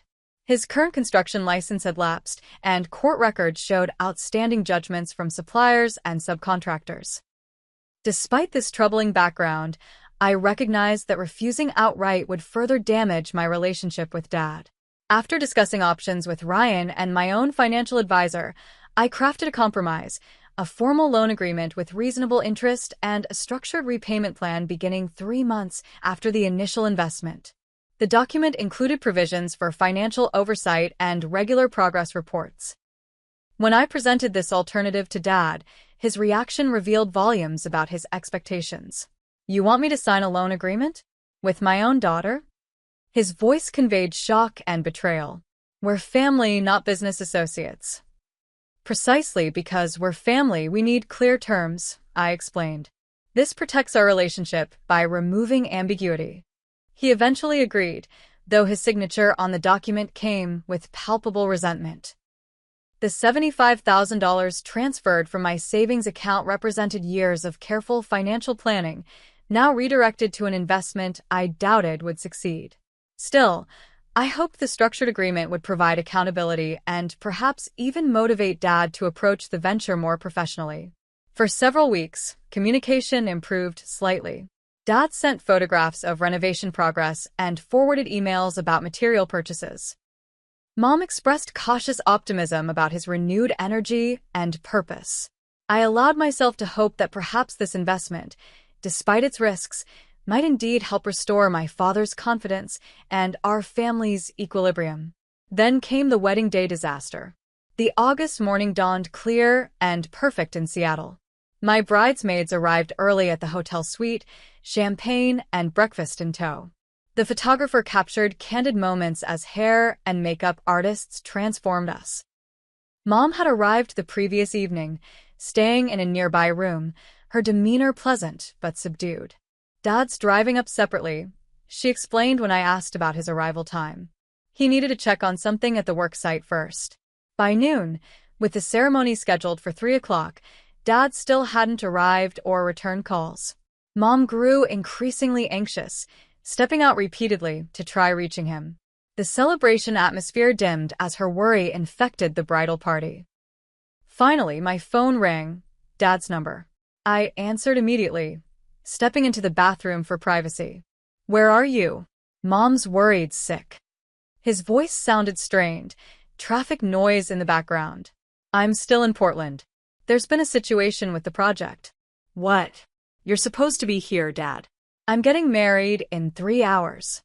"I know, and I'm trying to resolve this quickly."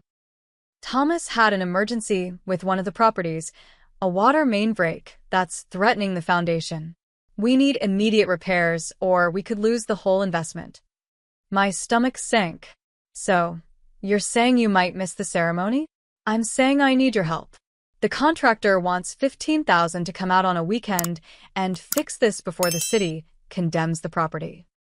Thomas is out of town, the other investor isn't answering, and our business account won't clear the deposit until Monday." The request hung between us, its implications crystal clear. "You're asking me for more money? Today? On my wedding day?" "I wouldn't if it wasn't an emergency," he insisted. "This is about protecting your investment too. If this property gets condemned, we lose everything we've put into it." The suite outside the bathroom door hummed with activity. Friends laughing, music playing, champagne corks popping.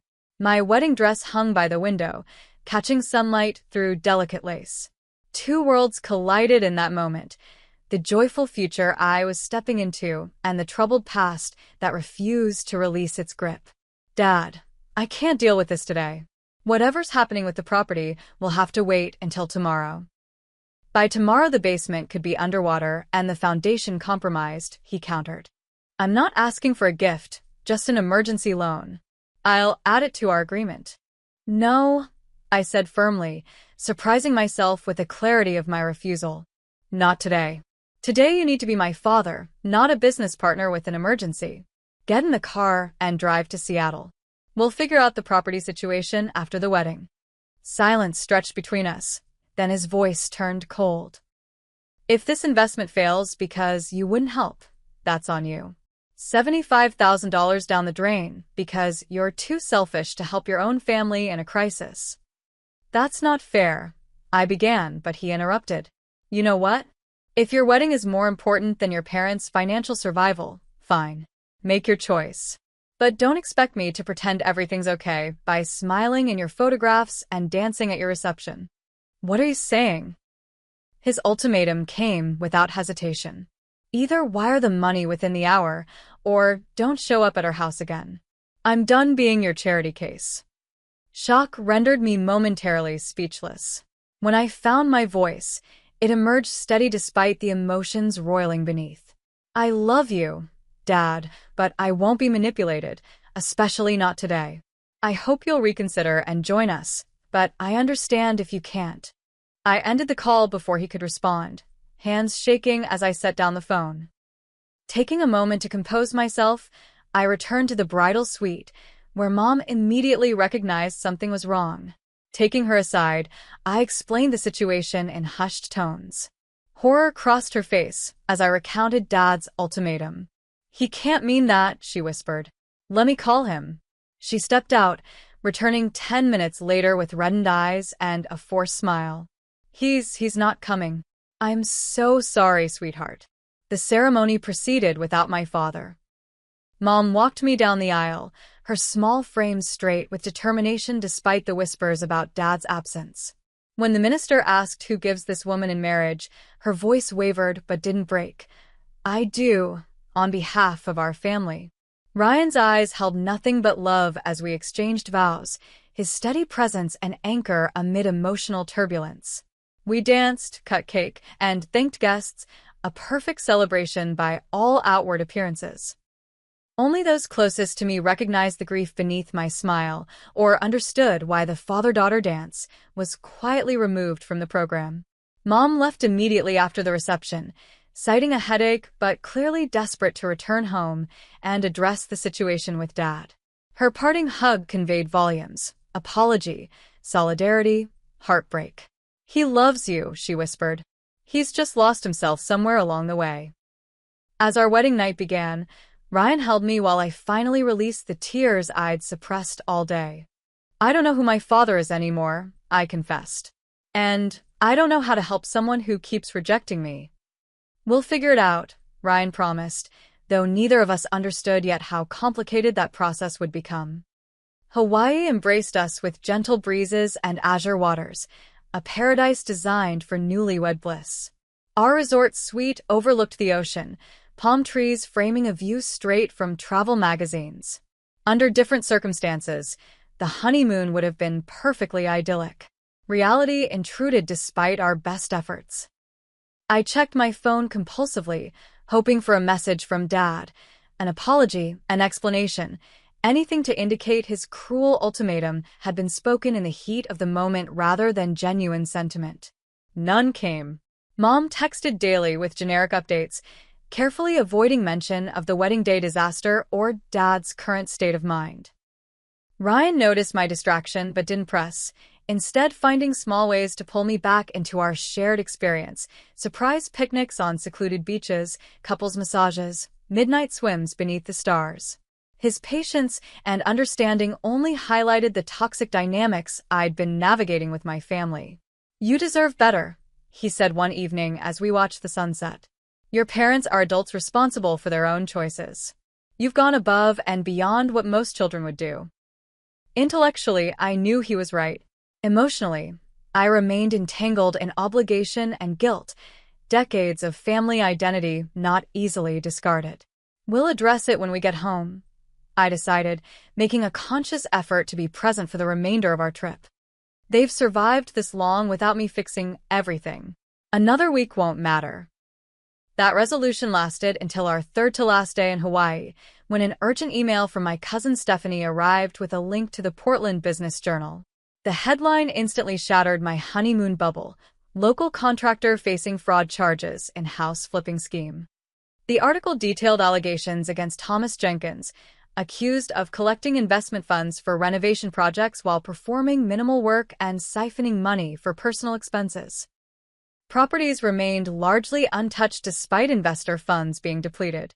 At least 6 families had filed complaints, with total losses estimated at over $500,000. My hands trembled as I read the details, recognizing the exact scenario I'd feared when Dad first mentioned the opportunity. The emergency on my wedding day had likely been fabricated, another attempt to extract funds for a failing scheme. The $75,000 I'd provided was almost certainly gone. Ryan read over my shoulder, his arm tightening around me. "I'm so sorry, Amber. Do you want to go back early?" I considered the option briefly before shaking my head. "There's nothing I can do right now that can't wait until we return as scheduled. Let's not give this situation more power than it already has." We completed our honeymoon with a shadow hanging over us, though I made genuine efforts to appreciate our remaining time together. The flight back to Seattle felt like a transition not just from vacation to reality, but from one chapter of my life to another, marriage beginning as family relationships unraveled. 3 days after our return, as I settled back into work routines, our apartment doorbell rang unexpectedly. Through the peephole, I saw Mom standing alone, her appearance shocking me into momentary immobility. Always meticulously groomed, she now looked disheveled and exhausted, hair uncombed, wearing mismatched clothes that hung loosely on her frame. "Mom," I opened the door, instantly concerned. "What happened? Why didn't you call first?" She stepped inside, clutching her purse like a shield. "I didn't want you to tell me not to come." The living room felt suddenly small as she perched on the edge of our sofa, declining offers of tea or water. Her hands twisted nervously in her lap, wedding ring rotating around a finger that had grown too thin for it. "Your father doesn't know I'm here," she began, voice barely above a whisper. "He'd be furious if he found out." "Is he hurt? In trouble?" She gave a hollow laugh. "Both, I suppose, though not in the ways you might think." The story emerged gradually, painful truths extracted like splinters buried deep in flesh. The investment with Thomas Jenkins had indeed collapsed spectacularly. The promised contracts had been greatly exaggerated or completely fabricated. The properties shown to investors required far more extensive renovation than disclosed, many having structural issues that made them financial sinkholes rather than opportunities. "The police interviewed your father yesterday," Mom said. They don't think he was involved in the fraud, just another victim, but all the money is gone. Thomas apparently left the state last week. I absorbed this information with a strange sense of detachment. The loss was significant, but not surprising given the red flags I'd identified from the beginning. I'm sorry about the investment, I said carefully. But we can recover from financial setbacks. That doesn't explain why you're here looking like you haven't slept in days. Mom's composure cracked, tears spilling onto her cheeks. It's not just the investment, Amber. It's everything. The house is in foreclosure again. We have 60 days before they auction it. Your father. Her voice broke completely. I moved beside her, offering tissues and waiting while she collected herself. Your father has a gambling problem, she finally admitted. It started years ago, small bets on sports games. I thought it was just a hobby. Then he began visiting casinos when traveling for work, taking cash advances on credit cards, borrowing from friends. Each revelation hit like a physical blow. The father who had taught me financial responsibility, who had checked my math on savings account interest calculations, who had warned about the dangers of debt, that man had been living a double life of addiction and deception. How long? I asked, mind racing through years of interactions, searching for signs I'd missed. At least 10 years, she confessed. It got worse after he was demoted during the first round of company cutbacks. The stress, the blow to his pride. He said gambling made him feel in control again. The timeline aligned with subtle changes I'd noticed during college visits home. Dad's increased irritability, Mom's heightened anxiety, unexplained tensions when financial topics arose. What I'd attributed to normal family evolution had actually been the progressive impact of a hidden addiction. The job loss last year wasn't just company downsizing, Mom continued. He was fired for borrowing money from a client. They agreed not to press charges if he left quietly. The deceptions multiplied. Dad's construction company hadn't downsized. He'd been terminated for ethical violations. The medical bills weren't primarily for Mom's thyroid condition but included treatments for Dad's stress-related health issues and one emergency room visit after he'd passed out at a casino. The family home hadn't fallen into disrepair from normal aging but from systematically redirecting maintenance funds to gambling debts. Why didn't you tell me? I asked, hurt competing with concern. All those times, I asked what was really going on. Mom's shoulders hunched with shame.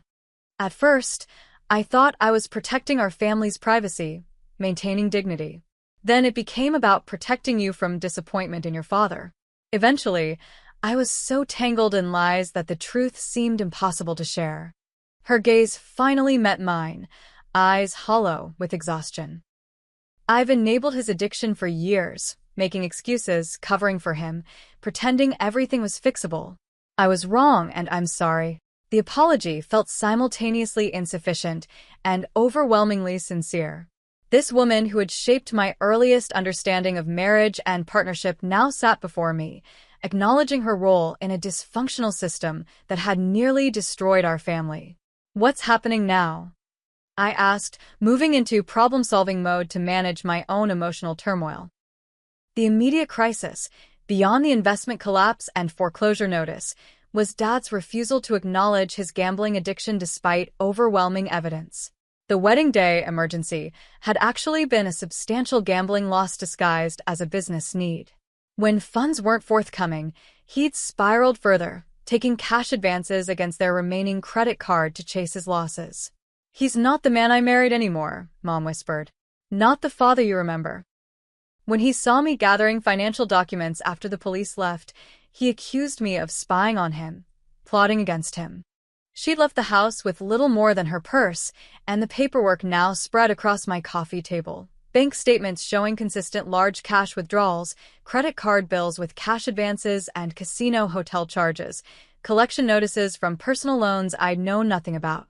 I don't know what to do, she admitted, but I can't keep pretending. Not anymore. Ryan arrived home midway through our conversation, quickly assessing the situation and providing quiet support. His software engineer's methodical mind helped organize the chaotic financial information into comprehensible categories, while his compassion created space for Mom's continued emotional revelations. That evening, we faced difficult realities. Mom couldn't return home immediately, not with Dad in his current volatile state. She would stay in our guest room temporarily. The foreclosure required immediate professional intervention beyond what I could provide personally. Most challenging, Dad's gambling addiction needed treatment he wasn't yet willing to accept. As I prepared the guest room, setting out fresh towels and finding an extra phone charger, the magnitude of the situation settled over me. My wedding and honeymoon should have been the beginning of my own family story. Instead, they had become twisted up in the unraveling of my parents' lives. "I'm sorry," Mom said from the doorway, watching me tuck sheets into the corners of the bed. "This isn't what you need right now as newlyweds." The apology triggered unexpected anger, not at her presence, but at the years of secrecy that had culminated in this crisis. "What I needed was honesty, Mom. Years ago, when something might have been done before it got this bad." She nodded, accepting the rebuke without defense. "You're right. Fear makes cowards of us all." Later that night, after Mom had gone to bed, Ryan and I sat at our kitchen table, the scattered financial documents telling a story of systematic deception and deterioration. "What do you want to do?" he asked simply.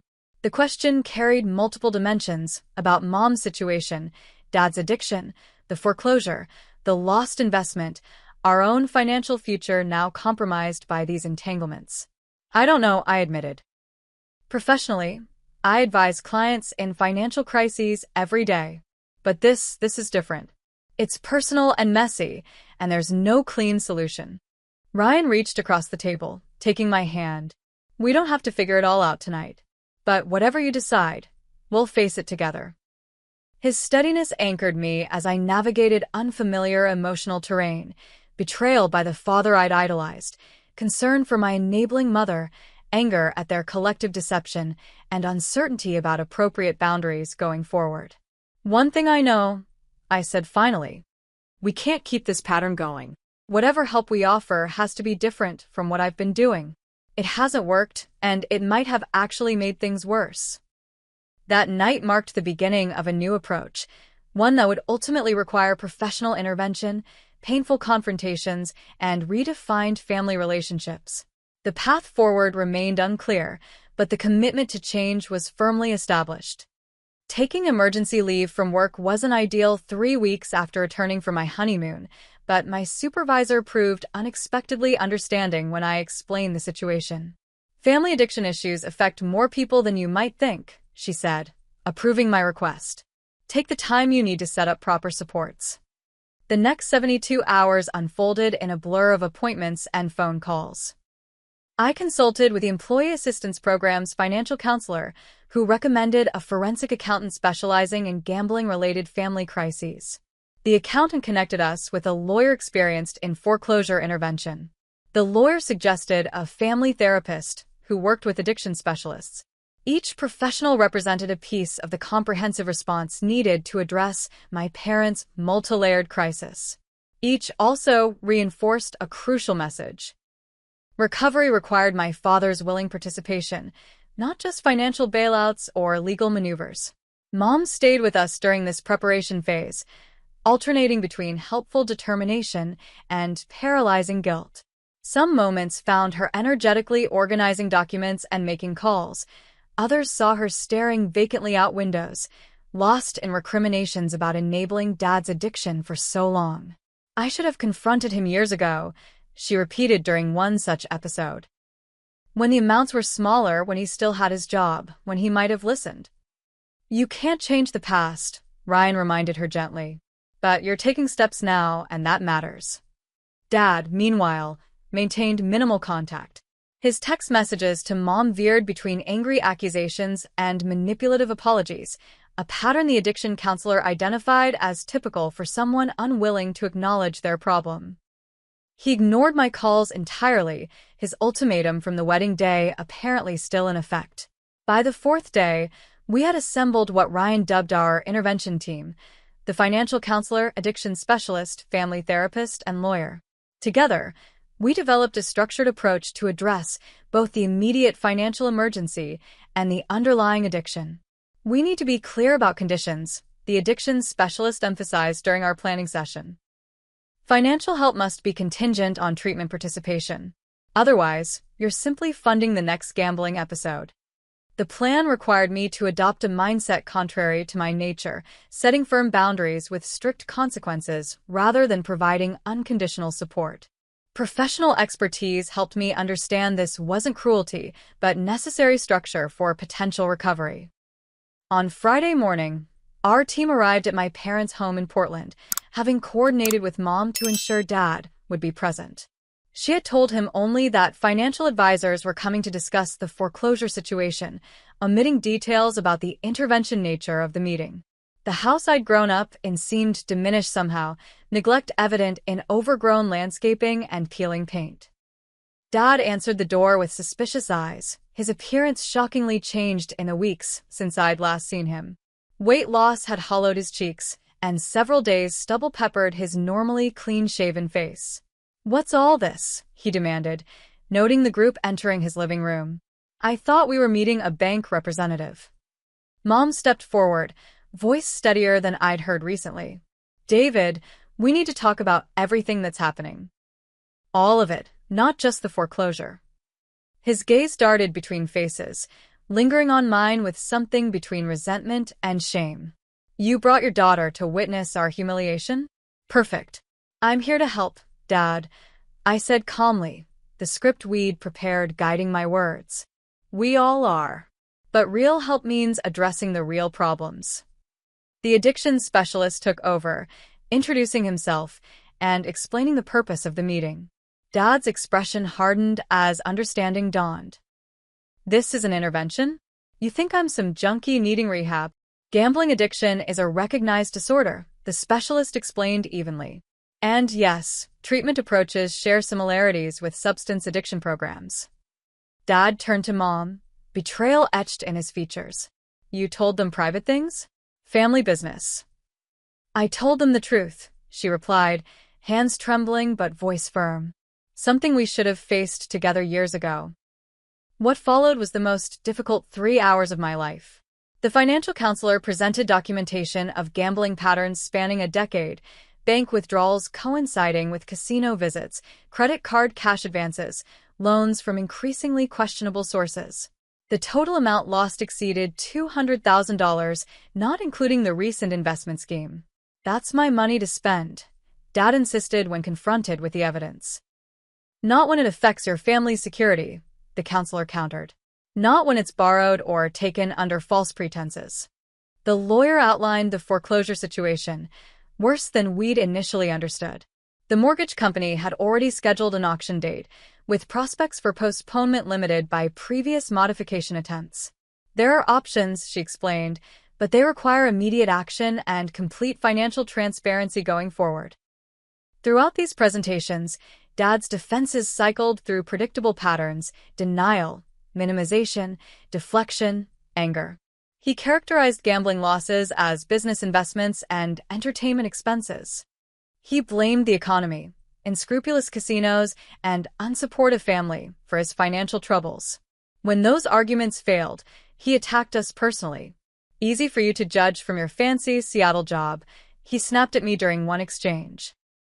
"You have no idea what real pressure feels like." "This isn't about judgment," I responded, sticking to our prepared approach. "It's about getting appropriate help for a situation that's hurting everyone, especially you." The addiction specialist skillfully redirected such moments, maintaining focus on the core issues rather than allowing emotional tangents to derail the intervention. Each professional presented their assessment directly but compassionately, acknowledging the pain while refusing to endorse the deceptions. Finally, we reached the crucial moment, presenting conditions for my financial assistance moving forward. The forensic accountant had prepared a comprehensive plan addressing immediate crises and long-term recovery, with my financial support contingent on specific commitments from both parents. "We can stabilize the housing situation," I explained, "but only with these conditions in place." The requirements included: 1. Dad entering a structured gambling addiction treatment program. 2. Both parents participating in financial counseling. 3. All accounts becoming transparent and jointly managed. 4. a repayment plan for the previous loan, even if nominal 5. Regular family therapy sessions to rebuild trust and communication. Mom nodded agreement as each condition was presented. Dad's expression darkened further. So you're using money to control us, he concluded. Blackmailing your own father. No, the family therapist interjected. These are boundaries, not threats. Amber is offering substantial help, but with structures that ensure the help actually solves problems rather than enabling their continuation. And if I refuse your conditions? Dad challenged, looking directly at me. The moment I dreaded had arrived, articulating consequences that weren't empty threats. The addiction specialist had prepared me for this critical juncture, emphasizing that recovery rarely begins without clear understanding of what's at stake. Then I'll still help Mom with her needs, I said steadily, but I won't provide funds that might enable continued gambling. And I won't contribute to financial arrangements where there's no accountability. You'd let us lose the house? After everything we did for you? The guilt tactic that had worked so effectively in the past now met prepared resistance. I'm offering a way to address the house situation that includes treatment for the underlying problem. That's the most meaningful help I can give. His explosion came then. Accusations of betrayal, reminders of parental sacrifices, declarations that I'd abandoned family loyalty for cold financial logic. The verbal assault continued until Mom finally intervened. David, stop. Her voice cut through his tirade with unexpected authority. Listen to yourself. This is our daughter, who's trying to help despite how badly we've hurt her. I've spent years making excuses for your behavior, covering your tracks, pretending everything was normal. I can't do it anymore. Dad stared at her as though seeing a stranger. You're choosing her side? Against your husband? There aren't sides, she responded. There's just reality versus denial. I'm choosing reality, and I hope you will too. The standoff lingered, tension filling the room as Dad visibly struggled with this united front against his denial. Finally, he stood, expression closed. I need some air, he announced, moving toward the door. The addiction specialist had warned us this might happen. The person confronted often walks out rather than immediately accepting help. Let him go, he advised quietly. He needs time to process. This is just the beginning of a long process. Dad paused at the doorway, turning back with a cold stare directed at me. I didn't raise you to be this heartless. The words stung despite my preparation for emotional manipulation. I love you, Dad. That's why I'm here instead of walking away. He left without responding, the front door closing with deliberate control rather than angry slamming, somehow more final than any dramatic exit could have been. In the silence that followed, Mom's shoulders slumped as tension drained into exhaustion. What happens now? She asked the room at large. The addiction specialist outlined next steps, maintaining consistency in our approach, pursuing treatment options for when Dad became ready, implementing financial protections regardless of his participation. The lawyer discussed immediate measures to delay foreclosure proceedings while more permanent solutions were explored. And what about you? I asked Mom privately as the professionals gathered their materials. Will you stay here tonight? She glanced around the house, decades of memories competing with recent revelations. No. I think I'll go to my sister's for a while. Some distance might help us both think more clearly. As our intervention team departed, I remained behind to help Mom pack essentials. The quiet efficiency of our movements contrasted sharply with the emotional intensity of the preceding hours. In her bedroom, she paused before a photograph on her dresser, my parents on their 25th anniversary, smiling at a celebration I'd organized, happiness that now seemed to belong to different people. I still love him, she said softly. The man in this picture. The father who taught you to ride a bike and checked your homework. I don't know if that man still exists somewhere inside the person he's become. I had no answer for this fundamental uncertainty. Instead, I helped her finish packing, drove her to my aunt's house, and finally returned to Seattle, emotionally exhausted but oddly resolved. The confrontation had been painful but necessary, removing illusions that had allowed the situation to deteriorate for years. Ryan waited at home, concern evident as he embraced me. "How bad was it?" "About as difficult as we expected," I admitted. Dad walked out, Mom's staying with her sister, and nothing's really resolved. "But it started," he pointed out. "The truth is finally acknowledged, even if your dad isn't ready to accept it yet." That night, lying awake beside my sleeping husband, I processed the day's events.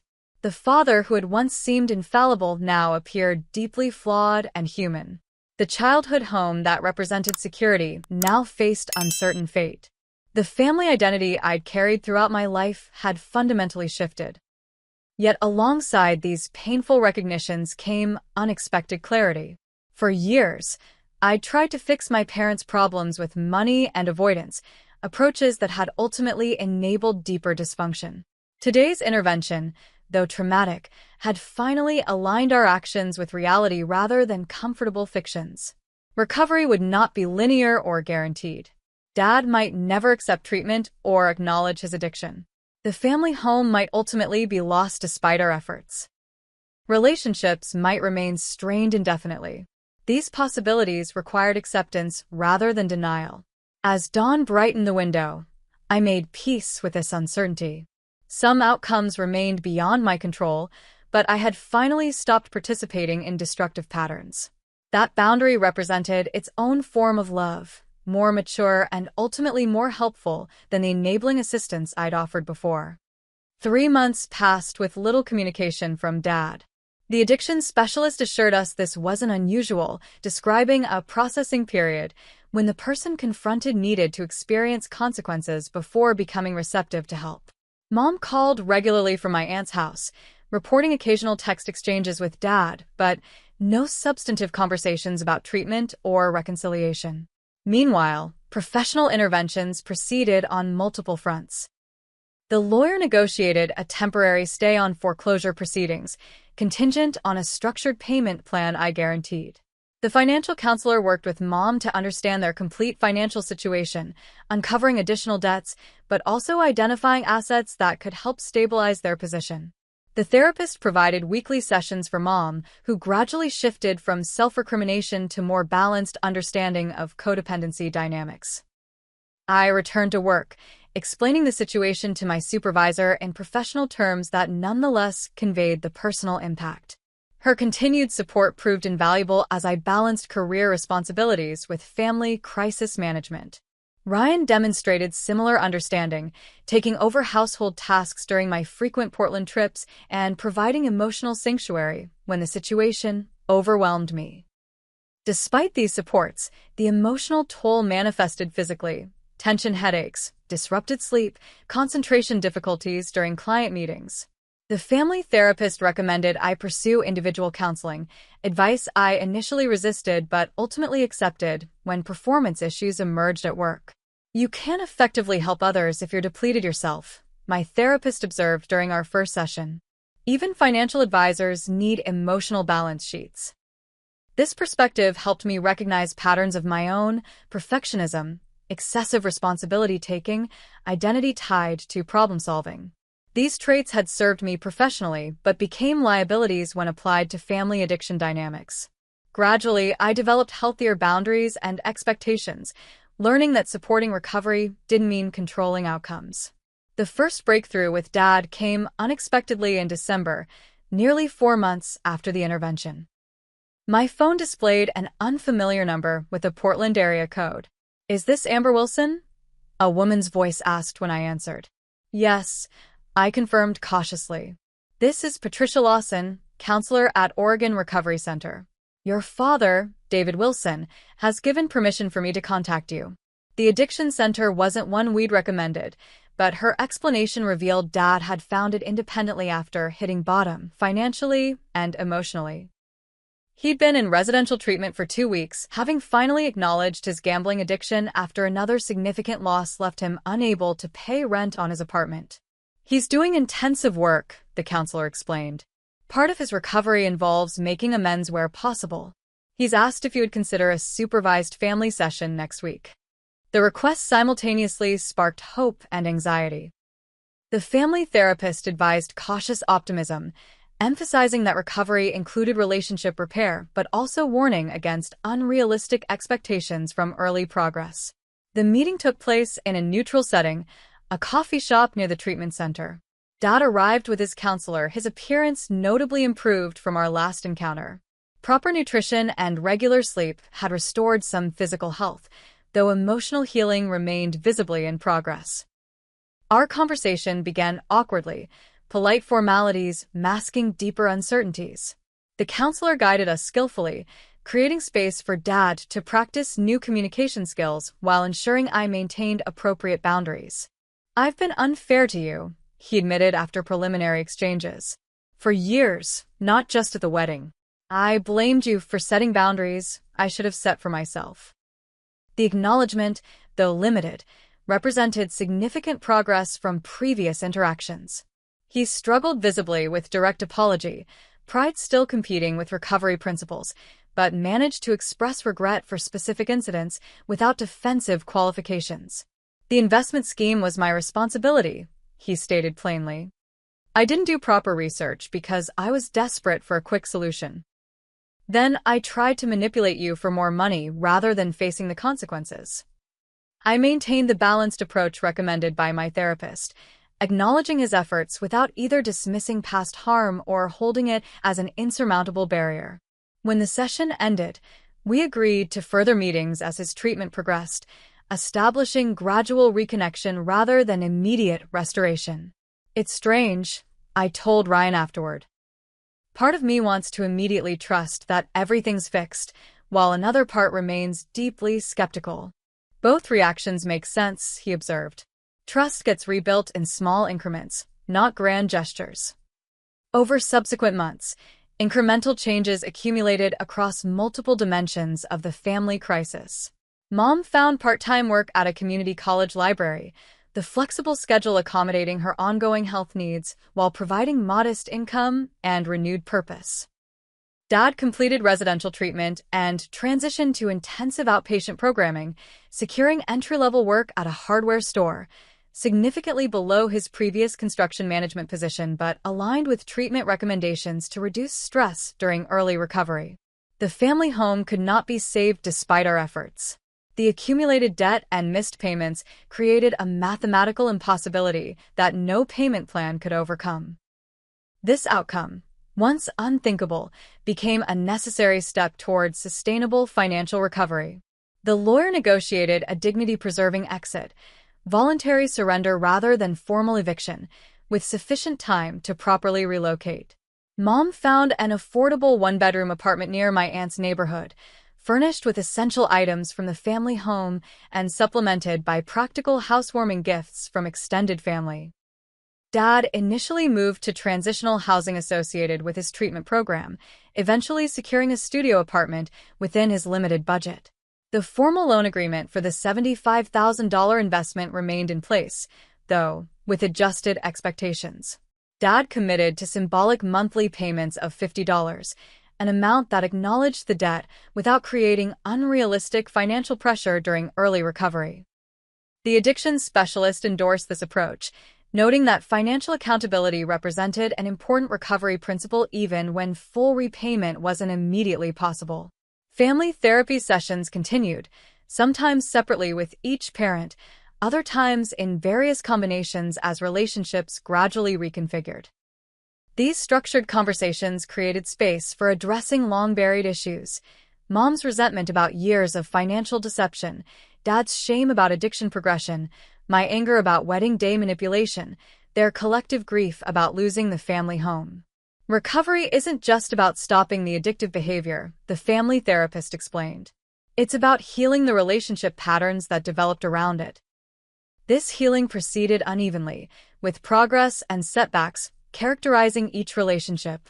Mom and I developed new closeness based on honesty rather than protective filtering. Dad's relationship with me improved in some areas while remaining strained in others, particularly financial discussions. My parents' marriage entered ambiguous territory, neither fully reconciled nor completely severed, as they navigated separate living arrangements while maintaining regular contact. Throughout this period, Ryan demonstrated exceptional patience and support, never complaining about family crisis intrusions into our newlywed life.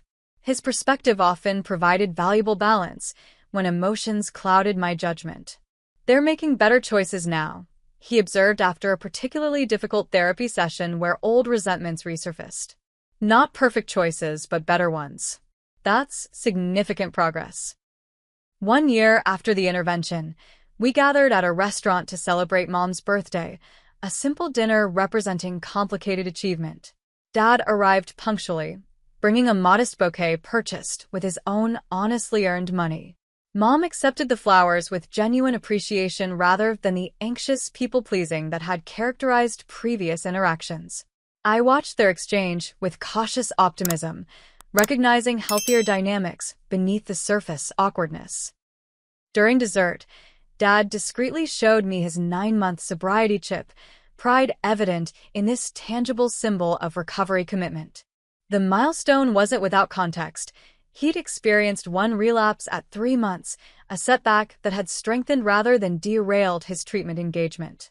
"One day at a time," he said, echoing the recovery program's central philosophy. "Some days are harder than others, but they're all worth the effort." My professional accomplishments continued alongside these family developments. The focus and resilience developed through personal challenges translated to career strengths, resulting in promotion to senior portfolio manager with expanded client responsibilities. Ryan's software engineering career similarly advanced, our combined financial security gradually rebuilding after the significant investment loss. The dinner concluded with unexpected news. My pregnancy, revealed after considerable discussion about timing amid ongoing family recovery. The announcement generated genuine celebration, momentarily transcending complicated histories with shared anticipation of new beginnings. "I want to be a grandfather my grandchild can respect," Dad said quietly as we parted, vulnerability replacing the defensive posturing that had dominated previous years.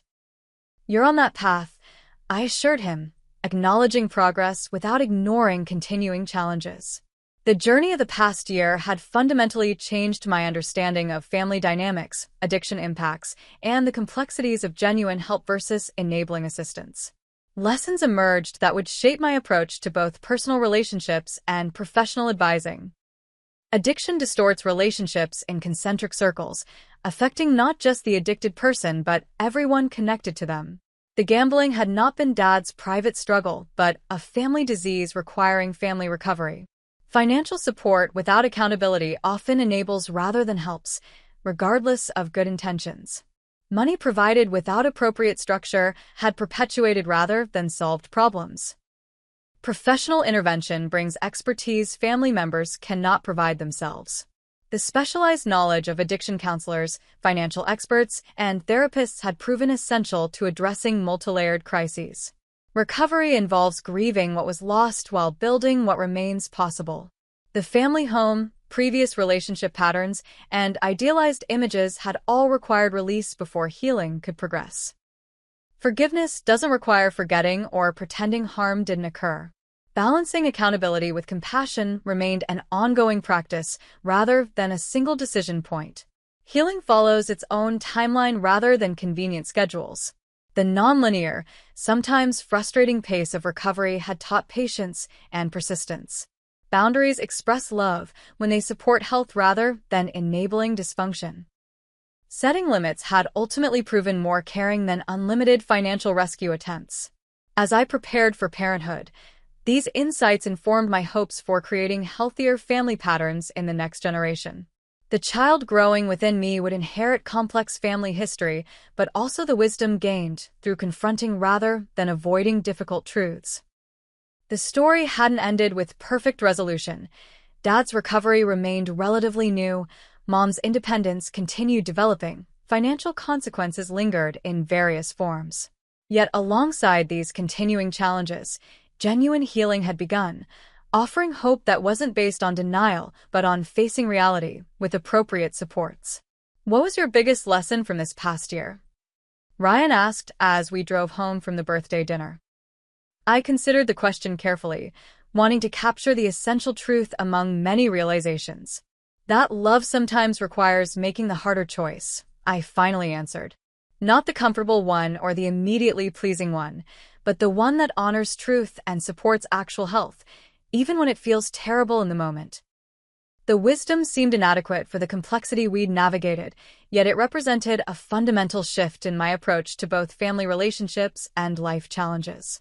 Sometimes the most loving action isn't the easiest or most obvious, but the one that respects reality while maintaining connection through difficult truths. Have you ever had to make a difficult decision because it was the right thing to do, even when it hurt? Or supported someone you love through addiction or financial hardship? Share your experience in the comments below. Your story might help someone facing similar challenges right now. Don't forget to like and subscribe if this story resonated with you, and share it with anyone who might need to hear that setting boundaries with family is sometimes the most loving thing you can do. Thank you for listening, and remember, healing is possible even after the most painful betrayals.